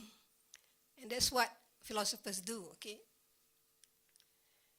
Okay, the teacher is just a coach. The teacher is there to facilitate, okay? The teacher is no more the sage on the stage. The teacher is a stage by the side. The teacher is just one of them. But the teacher is important in guiding the students, in guiding the discussion, okay? So if you look at this, for example here, they are sitting together, reading an article probably. After they read the article or they watch a video clip or they look at a poster, they'll be asked to raise questions. So the idea is to raise questions because thinking begins with question. If there's no question, there's no thinking. There's question. So they can do many ways, either individually or writing on the board, and then they discuss the questions. They deliberate on the questions. Okay. Now, what I've done, I guess this is my last contribution before I retire in life, maybe. If there's any legacy I want to leave, this is my legacy. Okay. I'm not leaving a legacy of money, a legacy of children even. Okay, although I have children. But if there's anything I want to leave before I die, this is my legacy, the Ikmah pedagogy. Okay. I've done it so many times. From 2002 onwards, after what Professor Zaleha mentioned just now, I sat at the feet of the founder. Okay, I've done it since 2002, whereby after my professorship, I dealt more with it, founded the center as well. Okay, what I found, I did it with private school, I did it with public school, I did it. My students continue doing it. Okay, this pedagogy shows that students' self-confidence increase and they will change their attitude. Students will say that before they were absent from school, absent from class, now they're not absent anymore. They like the method. All the students like the method. They grow more curious, ask more questions of the higher order. It improves reasoning and critical thinking skill, improve their reading skills, increase and widen their knowledge, more engaged in learning, increase interpersonal and social skills because they sit together and discuss together, improve communication skill, more ethical and empathic. How many times if you go to a Malaysian classroom, when the teacher poses a question, the whole class will roar. But when you say, raise your hand, nobody says anything. So we have asked them to change. In other words, raise your hand before you answer. So that is what I call ethics. Okay? So one by one we'll speak so that there will be somebody speaking, somebody listening, not everybody speaking. More broad-minded, this is the most common. Most common, whether I do it in the school holiday program or I do it in the school. How do they become broad-minded? And why this is important? Because I notice that Muslims are becoming more close-minded. When we say conservatism, that means close-minded. They only look at things from their perspective. But when you do this program, they are beginning to hear many kinds of perspective. So they realize that there are many ways of looking at something. And then they begin to realize that their own view is not great. And they are willing to change to accept somebody's view. And this is what we call open-mindedness. Okay? And of course, if you have the knowledge, you have all of this, you're wiser in making decisions, which is what we want to achieve ultimately, the wisdom. Yeah? So this is what the student will say. Most of them, I'm surprised because most of them say that it gives them an opportunity to talk. As though all this while, students are not allowed to talk. They are only allowed to listen. Because this is the most common. They are allowed to talk. They found they can speak. And then, even in a language class, you don't speak. What kind of language class is that? You ask yourself, you're a language lecturer. You're a language lecturer, and you don't allow students to speak. What kind of language class is that? But this is what they comment. Okay? Okay, I want to show you an example from Islamic studies. This is a teaching of Suratul Fil. Okay? Surah Al-Fil. In year 4. I don't have the videotape. I have the transcription only to share with you. Okay? Wait, before that, I don't have it there. When first the teacher give them, open the Quran and read the verses of the Quran on Suratul Fil. Okay? And then they raise questions. And they raise, I think, about 5 or 6 questions. I'm picking up only one question. This is one of the questions they raise. Why did Allah send birds? The teacher decided to choose that question. Alam tara kaifa fa'ala rabbuka bi ashabil fil, right? Allah sent down the bird, right? These are the students' response. The birds can fly. If tiger was sent, they can only bite with the jaw and flank the people. But birds can fly and they can focus on they wish to attack. Okay, then the teacher asks, okay, you agreed? What's next? Bird can see target more accurately. The earth animals like horses can't throw easily, stone easily. The horses can be easily killed. You can't shoot birds. That's what goes on. How is that? They can't really see the birds coming from above. The birds were fast. You can't shoot them. The birds were small. Some say fast. If you are above and they were down below, who do you think have more advantage? The birds up on the sky. What are the advantages? They get. What if they were snakes? They get stem. So you notice that the lesson is not the teacher telling me this is what happened. Very typical class. No. If you do that, the student will never think. In fact, actually, when they at the end of this, if you look at the transcript, they realize that, you know, how the Jewish Israel attacked the Palestine, or how American attacked the Iraqis? They are dropping bombs. Doesn't this analogy of the bombs? The bird was sent down to drop stone with fires. That is At least there's something that they can attain, something they can realize. You know. So this is the thing is very important in learning. Something, okay. So this is the way we would use it for Islamic studies. No more the teacher just preach and talk. No, the teacher ask question. That's why the teacher has to be a good thinker herself, because the teacher will ask a lot of questions. Okay. See, this is a mission by a student. The way you teach, I think this is a teacher in a school. Okay, it's very new to me, but it was enjoyable. Like I can understand easily because we were the ones who asked questions, not the teacher. We asked whatever that we did not understand, and we answered ourselves. That's why we understood. In this class, the students asked a lot. Students were not sleepy, they're active in class. So that's why they like this class. Okay. And also, the scope of Islamic knowledge widened because the conversation is no more confined to the textbook. It's something that we know. Even the teachers will say that they have to do a lot of research rather than before. I like before. Because so that they can answer the students' question. Okay. For example here, in fact, they want it more. He said, if possible, it should be used for all forms and for all subjects. Then you can conduct the courses for the ustazah here. I feel we need this. This is the year 4 student. I feel we need this type of class. I feel happy we can learn like this in Islamic studies education class. I think all the subject. You see? So these are the view of the primary school students.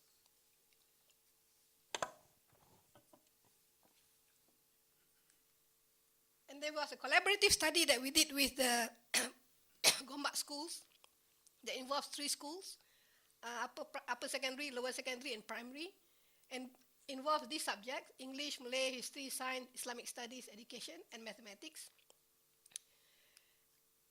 These are the teacher's view. Okay, enjoyable, positive changes among students, especially interest in learning, thinking skill, and so on. Change their style of teaching from teacher-centered to learner-centered. Is for the teacher. Okay. They became critical thinkers because they had to prepare the discussion plan.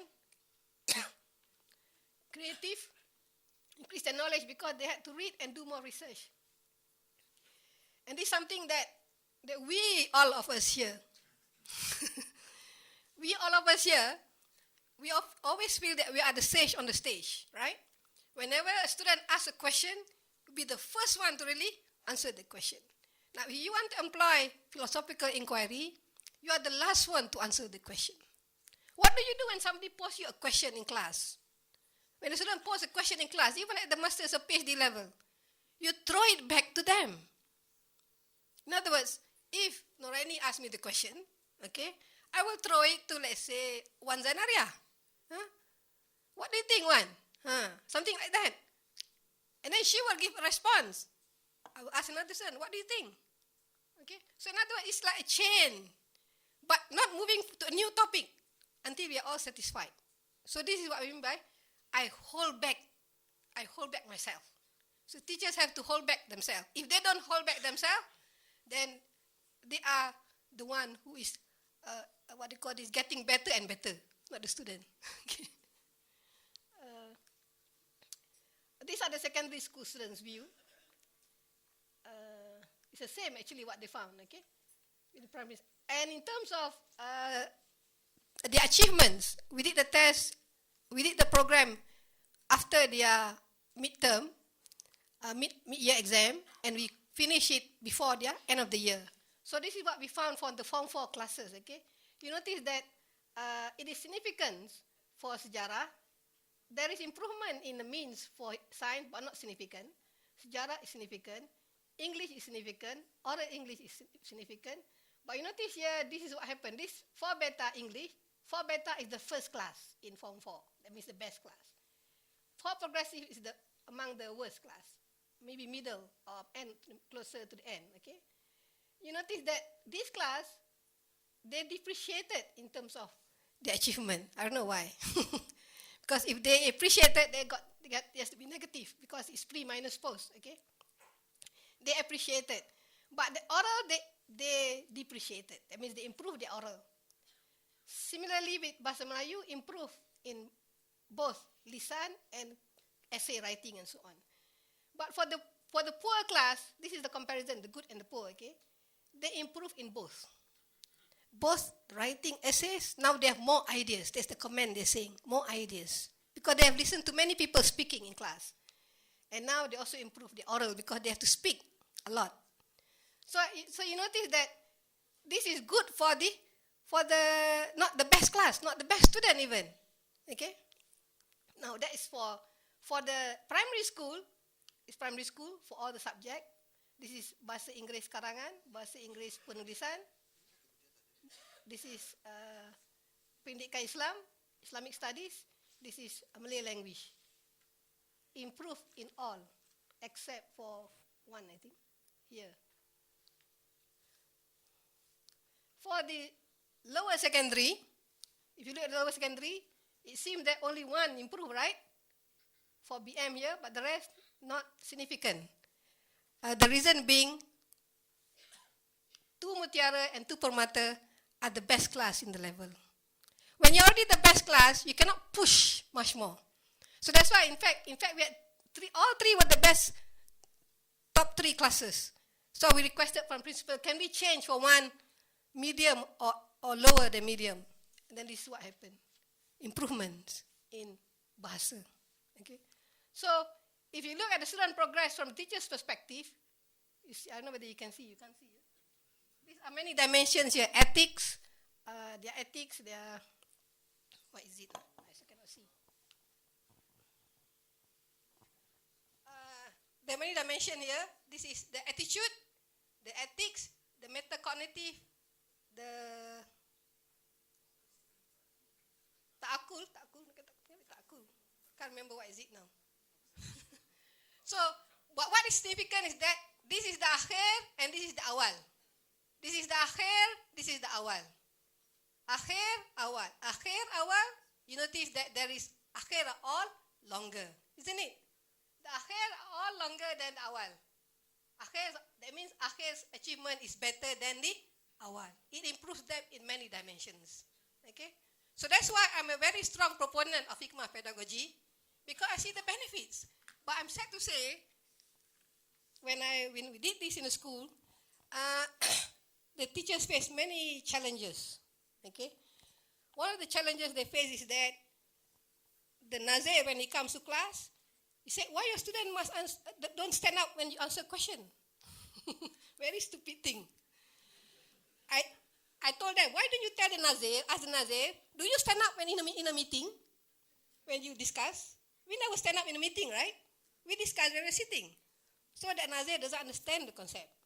Secondly, they said that, well, another thing is the punisher, the teacher, leader, okay, of the school for a certain subject. They said that this is not the method that the ministry is teaching us to do. Ministry said, make small groups, many small groups. Here they are discussing as one big groups. And do you know that the theory is that if you want to do this into small groups, you must acquaint the student first with this community of inquiry. Once they understand what are the questions to be asked, then you can break that into small groups. This is theory behind that, but they don't know. That's why in Malaysian school today, everywhere you go to school today, teacher, what they did is form small groups. Sometimes you don't know what they're discussing. And sometimes they expect at the end of the lesson, each group to present. And suddenly there's not enough time to present. While they are presenting, other groups are all still busy doing their preparing. So I think what's the point? There's no meaning. So I think this is a misunderstanding. But the real issue they face is that, they said, Prof. Rosnani, for science, I need two periods to teach your class. I'm left only with one other period to teach the other things. Therefore, I'm not able to finish my syllabus, and I have to rush to finish it in that one period. You see or not? This method requires time because there's discussion. If teachers are only interested, or lecturers are only interested in finishing syllabus, then you don't care what the student feel. You just finish your syllabus. But what do the student gain? Maybe not something intellectual. In fact, one of the science teacher was telling me, he said, the change before the students used to ask stupid questions. Stupid question. But now they ask questions are intellectual questions. So that makes a big difference already. And because they saw the difference, the teacher believed in it. And they began to use this in the other classes as well. But the constraint is that they're finishing the syllabus. And in fact, the ministry is not doing the things right. If they want to follow the 21st century assessment and teaching and learning, they have to trim down the syllabus. Because like Fragman said, it is not the how much, but it's the process. The process will teach you how to be critical, how to be confident, how to change your attitude, how to be creative, and so on. But if you emphasize on the content, you will still be focusing on examinations. So the same thing with us here. I don't know how many of us, your student cry sometime. I have occasion where one student or two students will cry because of the way I ask the question on them. When they present, I will ask them question, and then the others will come in. But these hard questions. So that's what meaningful learning is all about. Okay? So they will laugh there. Zoom Marian is laughing. Anyway, those who experience it, they know. Okay? I think I would like to end here because I've talked a lot already. Maybe give you some time for question and answer. I have even a video clip, but there's no time for that. Okay? I would like to thank all of you. Just now I did not see you were present, but as I was presenting, I'm beginning to see lots of my friends here. Okay? So I would like to thank all my friends. Prof. Aslam is here. Prof. Ajmal is here. Prof. Kamauna is out there. I see many colleagues. I know whether Dr. Mumala is here. Mumala, you are here? Okay, from UPM, thank you. So Alhamdulillah, Brother Shahran, you are here. So thank you very much for coming to share with me my thoughts on certain things. But my point is that, as I mentioned earlier, I want to reiterate, we have to bring back philosophy and philosophical inquiry into the Muslim curriculum, whether in school or in the university. Whether you want to, if you don't want to create a department of philosophy in the university, make sure every faculty offers a philosophy in whatever discipline they're offering. And then only you will build up philosophers. Otherwise, we will just be teaching for examinations. Okay? Wa aqulu qawli hadza astaghfirullahi wa lakum. Assalamualaikum warahmatullahi wabarakatuh. Before we invite for questions from the floor, I would like to invite Honorable Professor Datuk Sri Dr. Zaliha Kamaruddin to receive a book written by Professor Dr. Rosnani Hashim.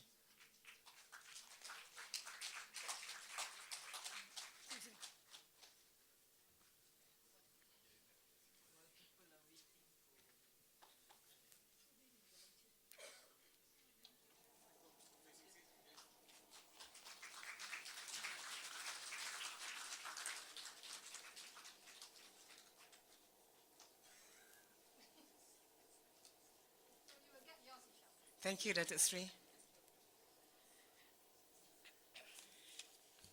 And now I would like to invite questions from the floor. So please identify yourself.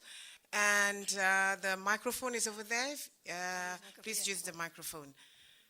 Okay, so do I have the first question? Anybody? Yes, please. Please give the VIPs first. Okay, we are going to just distribute the book first, and yes, brother. Bismillahirrahmanirrahim. Bismillahirrahmanirrahim. I'm Isharaf Hussain, currently PhD candidate with the subject of History of Islamization Education and Movement, role of Dr. Sayyid Ali Ashraf. Prof. Rosnani is my co-supervisor. Actually, I'm a former student of ISTAC, now IRK. Prof, thank you very much for your giving more emphasis on 77 conference. And this year, I think you may remember, this year is the 40 years of 77 Makkah conference. Prof, our rector is here. We had a discussion with her. She agreed to celebrate the 40 years of 77 conference. I think she will declare very soon about her design. I have a few observations about your comment on 77 conference and its influence. You have emphasized on its influence to formalize the basic foundation of Islamic education in the context of modern Western education and its influence in the Muslim education. But I would like to remind and also request how you have considered, evaluate the characteristics of the arguments, the definitions, the directions, recommendation of the 77 conference and other conferences led by Professor Sayyid Ali Ashraf. You know, after the conference, Professor Sayyid Ali Ashraf was a general editor of the proceedings of the 77 Conference Islamic Education Series. Under his able leadership, there are 6 volumes were published, and all the giant scholars, Ismail Azil Faruqi, Attaz, Hussein Nasser, participate in editing the book. So my request to you, how you have, what is your approach to consider their Okay, I think it's contribution? clear now. Thank you, Prof. Okay. Do you answer that? Or you want to pick up some questions? Or Okay, I- we for are the going first to one, have you just three, answer the question. three questions from the floor, Prof. Is it okay? Do I have the second question? All right. So we will have 3 questions, then Prof will answer. Okay, my name is Dawood from the College of Education. My question is, what is our professor advised to the University of IIUM to re-evaluate and restructure the Islamization of knowledge of higher education in this university? Can you repeat, please? I said, do you have any particular advice to IIUM how to proceed further to improve the process of Islamization? Okay. And the third question. Assalamu alaikum. As a former student of Prof. Rosnani, I know a little bit about what she's saying, and my question is very simple. Is it essential to be face-to-face when we have P4C or community of inquiry, or can it be done through the means of technology? Okay, I will try to answer. The first question, Brother Sharaf, okay? Evaluation of the First World Conference on Muslim Education 1977. Well, we need to have PhDs to do this. I have one student who did a PhD on the Islamabad curriculum, an evaluation of the Islamabad curriculum. You remember? There are a sequence of conferences. The first is at Makkah, and then I think the second one was Islamabad. The sixth one was in South Africa, I think. The last one attended by Sa'ali Ashraf was in South Africa, 1996, where I attended, okay? Well, if you look at the significance, the First World Conference is the most significant, because this is where you have all the giant scholars you mentioned just now, and it's discussed a very, holistic framework, beginning with the aims, and then the contents, and so on, okay? And the methods, the touch. But the others are very specific, as you mentioned now, curriculum in Islamabad, and then textbook in Cairo, and so on. The sixth conference tried to bring it from theory to practice, where those who were present there then helped the South African Muslim teachers with their syllabus. But after that, I don't know what happened to the syllabus, whether it was implemented or not, because I remember helping with the mathematics, okay?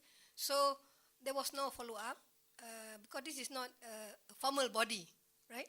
So, but the comment I remember of Dr. Hamadi on the Islamabad curriculum was very tailorish and very product-oriented. It was rather than process-oriented, very product-oriented. That is what Tyler is all about.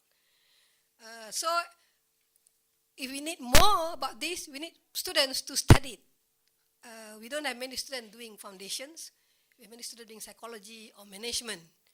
In fact, most of the students that we receive at the PhD levels in Kuliah of Education, I think majority are doing educational leadership and management. So none wants to do the basic theoretical things, okay, or the social foundation. Now, the second question by, may I have your name, sir? What's your name? Oh, brother. Oh, yeah, you're our staff too, isn't it? Actually, we have not met. That's why I only your name reminds me that there's a Dawood in the kuliah. Okay.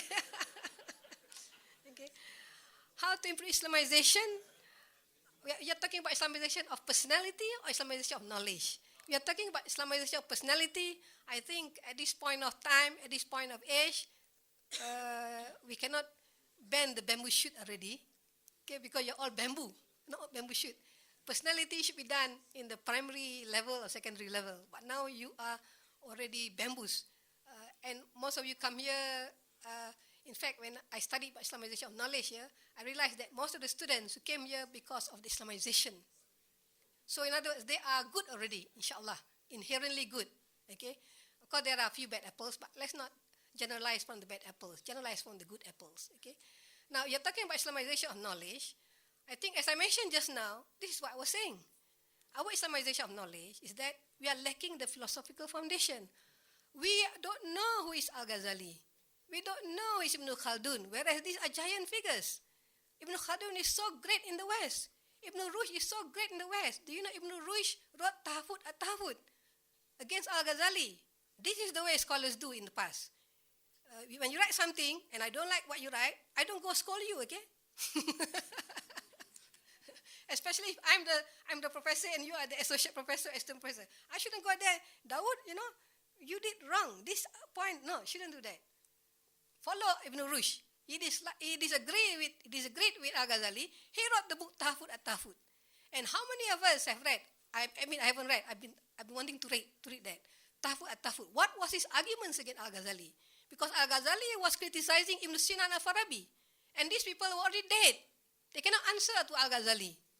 But here is Ibn Rushd answering to Al-Ghazali, defending them. What was his reason? And do you know that the West took note of Al-Ghazali, of Ibn Rushd? And that's why secularism is alive there. Because he proposed something. I think brother, forgot your name. Our brother philosopher there. I can't slip my mind. You know who you are. Okay.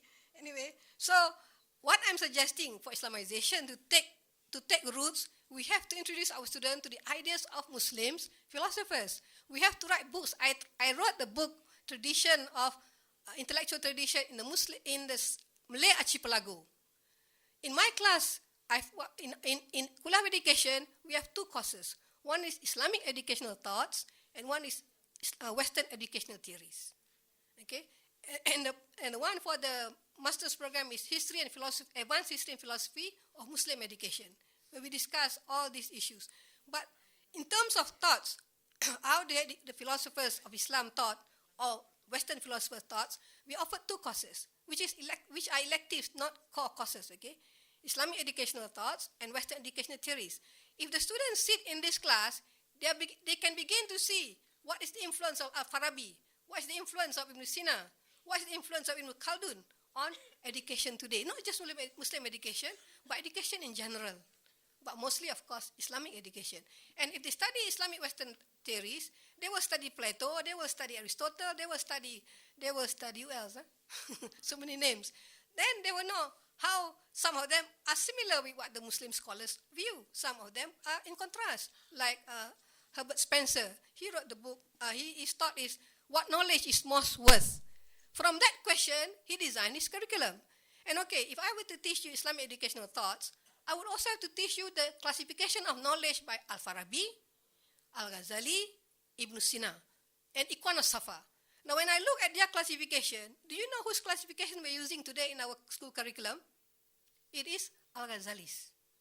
We have divided knowledge into two, Fardu Ain, Fardu Kifayah, or Ulum Akli, Ulum Nakli, right?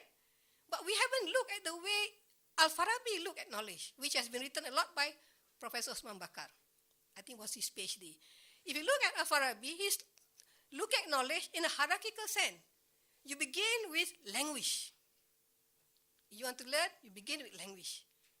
And then you go to mathematics. You go to science. He doesn't say theology very, very advanced. Theology is the higher stage. Ilahiyat is up, very high up. So in other words, as we explored the works of this, sometimes I used to wonder, and if you look at Ikhwan al-Safa, they divide knowledge into three. One is philosophical knowledge for your intellect. The other is the primary riyadiyah knowledge for your business, mathematics, for the mundane world. And there's another one, riyadiyat, intellectual, and then religious. So why don't we take any one of these? Why don't we really study them as scholars, and find for the present world today, which is the best?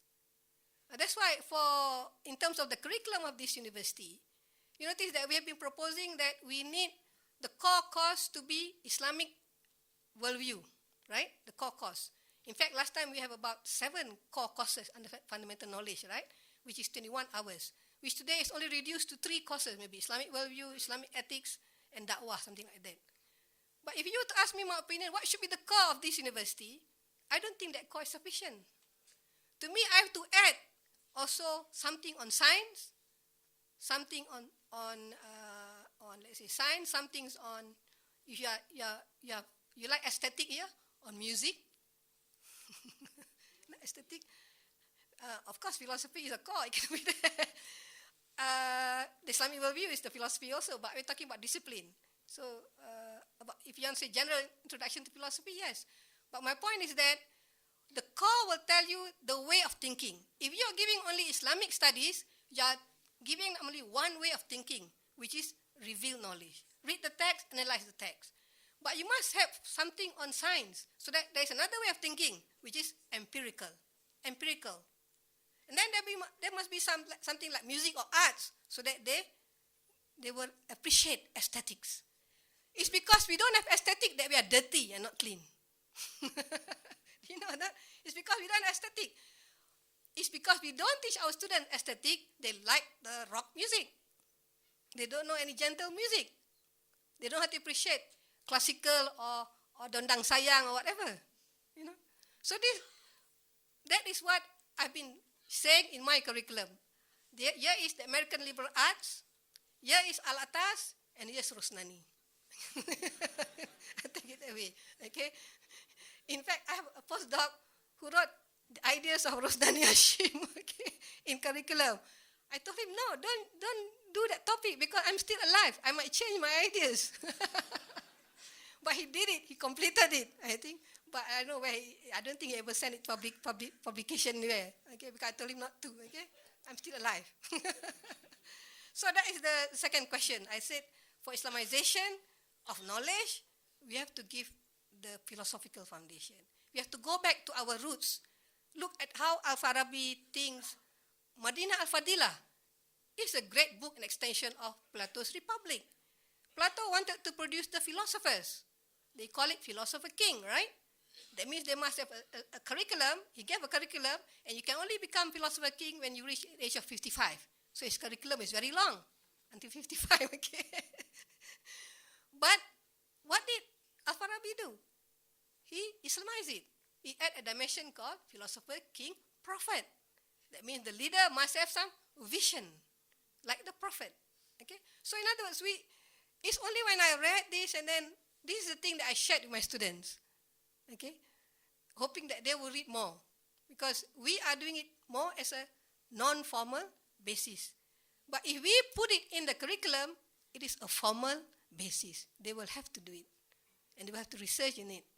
And this is what ISTEC was doing. Remember? But only ISTEC. And ISTEC now is closed also. So who is doing now? Nobody is doing anything anymore. That is worse, isn't it? So we have to do something in terms of our curriculum here. Okay? And finally, the question of Brother Abdul Shakur about philosophy, hikmah pedagogy face-to-face. Well, today people are into technology very much. especially for those who lives very far from campus, and the way to learn is just using technology, e-learning, blended e-learning. Okay. Well, I think you can answer the question for yourself. It's difficult to create this critical mind, this philosophy community of inquiry on e-learning platform. There was a study already done by our student at the Kuliah, a lecturer from CFS, on constructing learning philosophical inquiry through the e-platform. There were some shortcomings we noticed that makes it not very strong. It had, of course, some discussion, but they're not. The student. It is not immediate. You will leave the question on the posting there for, let's say, one day. Tomorrow, another person will come and give his response, and then so it's very difficult to get a good discussion on the e-learning platform. It has to be face to face, and it can be easily done in the classroom. And the thing that I gather from my students that this course really helped them in thinking, helped them to analyze problem because it was issues in education. So I think this is my answer. It is difficult for face to face, without face to face. Okay, I think we are going to stop the question now. Thank you, Professor Dr. Rosnani, for your insights. And I'm sure we have all benefited in one way or another. And before I invite for photography session, I would like to invite all of you to go and visit our booth outside for exhibition. It's the journey of Professor Dr. Rosnani Hashim and the books that she has written over the years. Okay, and I would like to invite the VVIPs and committee members for a photography session.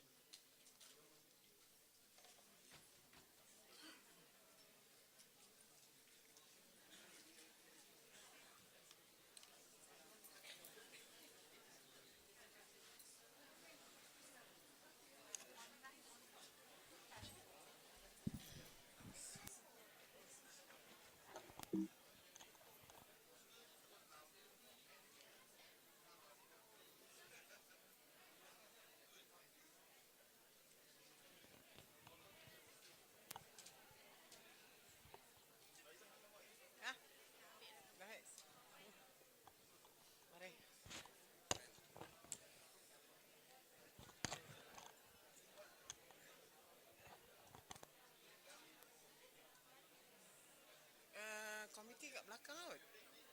Komiti.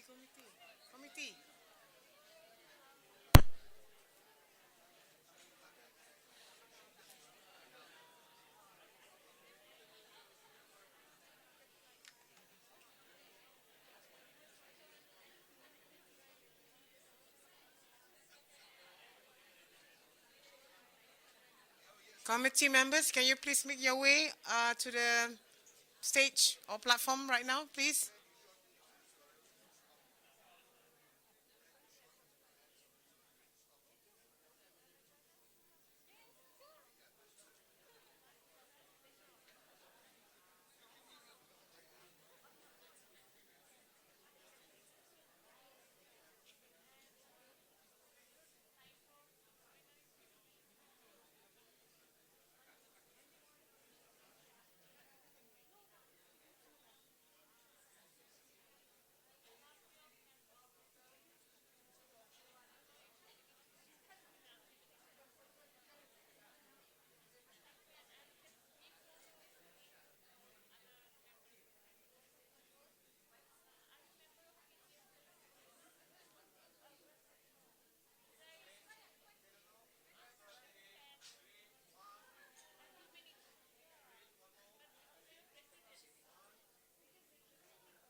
Once again, on behalf of the organizing committee, I would like to record our heartfelt gratitude to the Honorable Professor Datuk Sri Dr. Zaliha Kamaruddin for being here with us and gracing the event with her presence. And we